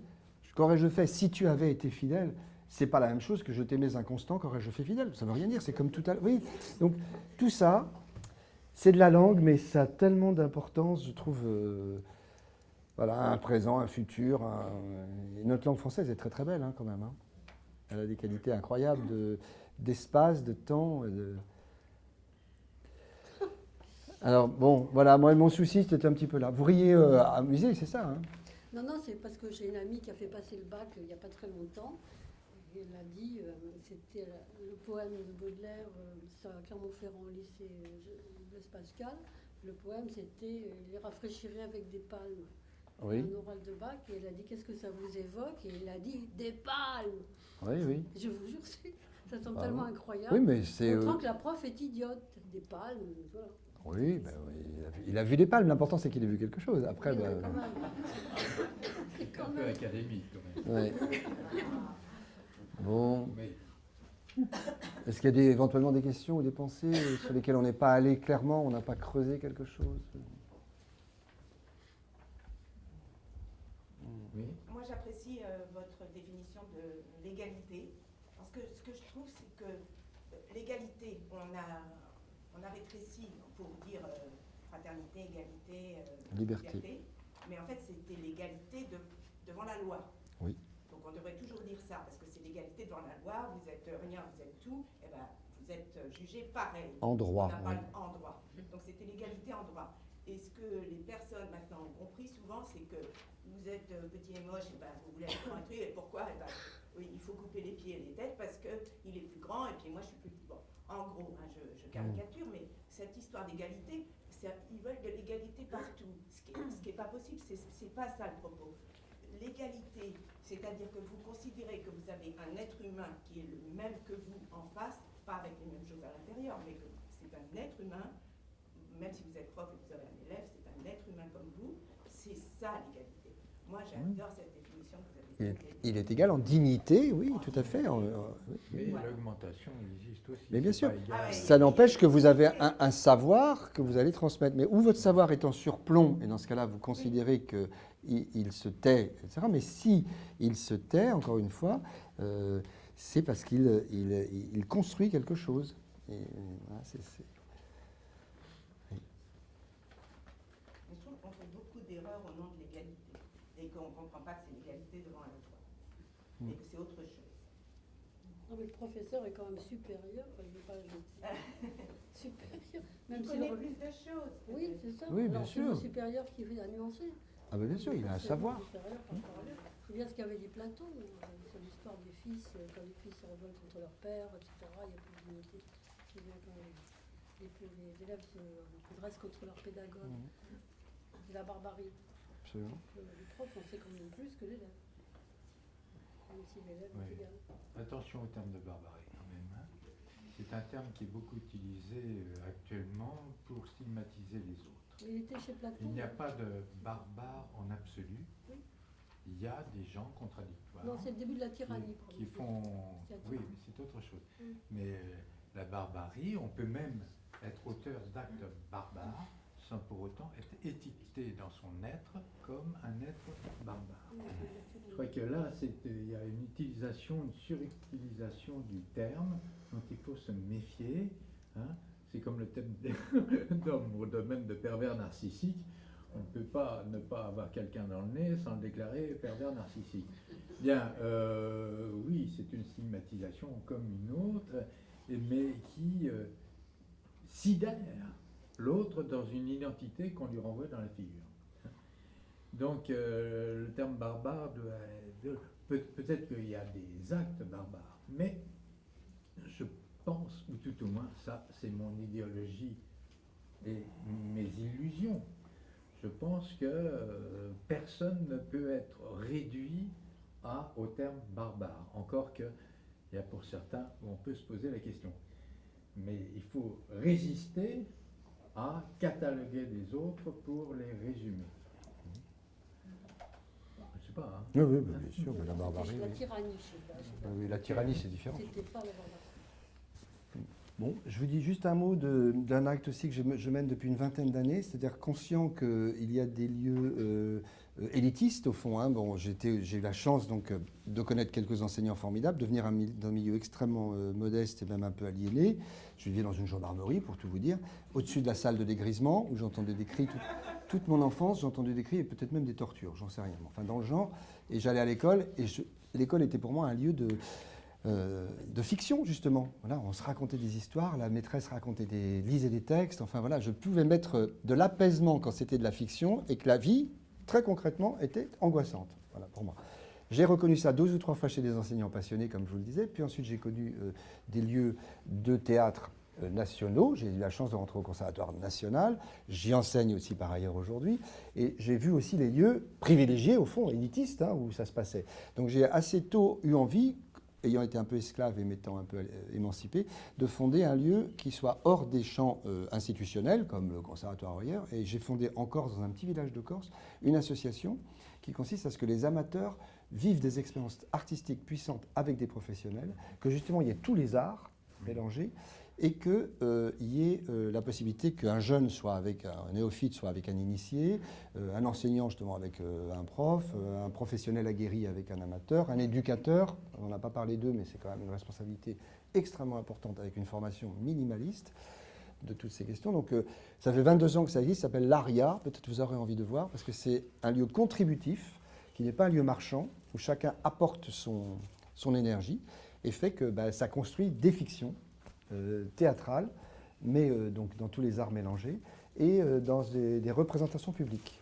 Voilà. Pour moi, c'est très important que vous sachiez aussi qu'il y a des lieux comme ça où il n'y a pas que là, hein, mais on peut, par le monde associatif, construire une chaîne humaine et concrète d'action très transformatrice. En l'occurrence, ça a pu transformer les tout petits villages en de vrais lieux culturels très aguerris, construire un théâtre tout à fait magnifique, en bois, conséquent, dévolu à la transmission et à la formation. Voilà. C'est bien que je vous le dise quand même. Il y a aussi les tréteaux de France, et là, ces livres-là qui sont à vendre, c'est c'est vendu par les tréteaux de France, bon, d'accord. qui est aussi donc cette... Alors, c'est un centre dramatique qui, encore une fois, est parmi les 38 centres dramatiques, le seul qui a mission d'itinérance ou de nomadisme, voilà, d'aller partout. C'est pour ça que je dis que la France aujourd'hui est beaucoup plus riche que l'image qu'on en a de désert culturel ou de ce qu'on en évoque, hein, qui est absolument faux, mais faux. Faux. Il y a des initiatives en ce moment associatives et artistiques extrêmement passionnantes en ce moment dans notre pays. Il y a des associations 1901 aussi qui sont pas mal. Ben oui, c'est encore un outil formateur formidable. de médiateurs artistiques et d'art-thérapeute. Ben oui. Oui, donc bien, je pense qu'on peut te remercier. Disons plusieurs choses. Donc il y a ceci, bien entendu. Il y a aussi la prochaine fois, puisque pour la première fois depuis 11 ans, eh bien, j'ai fait appel la prochaine fois et la fois suivante à des romanciers. La fois prochaine, c'est Marc Petit qui a puisé dans ses propres souvenirs, y compris de famille, qui joue avec la fiction, qui a écrit un livre tout à fait, qui a écrit entre autres romans Le Nain Géant, que je vous conseille de lire, qui a un côté très épique. Moi, je lui ai dit que je le compare à quelqu'un que j'admire beaucoup, qui est Gaston Leroux, qui est un très bel écrivain, qu'on dit populaire, et très passionnant. Et il a écrit aussi Éloge de la fiction. Et donc, quel rôle est-ce que peut avoir la fiction dans la transformation du monde et des personnes? Ça, c'est le 15 février. Il y a ensuite, alors il y a d'autres auteurs comme Luc Lang, qui est aussi un romancier, qui a écrit aussi, mais de façon ironique, délit de fiction, c'est-à-dire qu'il dénonce l'apologie du témoignage direct comme seule vérité. Et il a écrit aussi de magnifiques livres, aussi des romans. Donc c'est la littérature, pourquoi, hein? Et puis il y a d'autres, des philosophes, mais vous pouvez voir dans le lien qu'a la Halle Saint-Pierre, donc la présentation de toute l'année. Donc voilà ce qu'il y a à dire. Je pense que là on était dans l'énonciation. Et l'énonciation, qu'est-ce que c'est? C'est émettre des postillons. Et bien que ces postillons nous permettent à tous de faire agir au mieux la diligence vers un monde meilleur. Ainsi soit-il.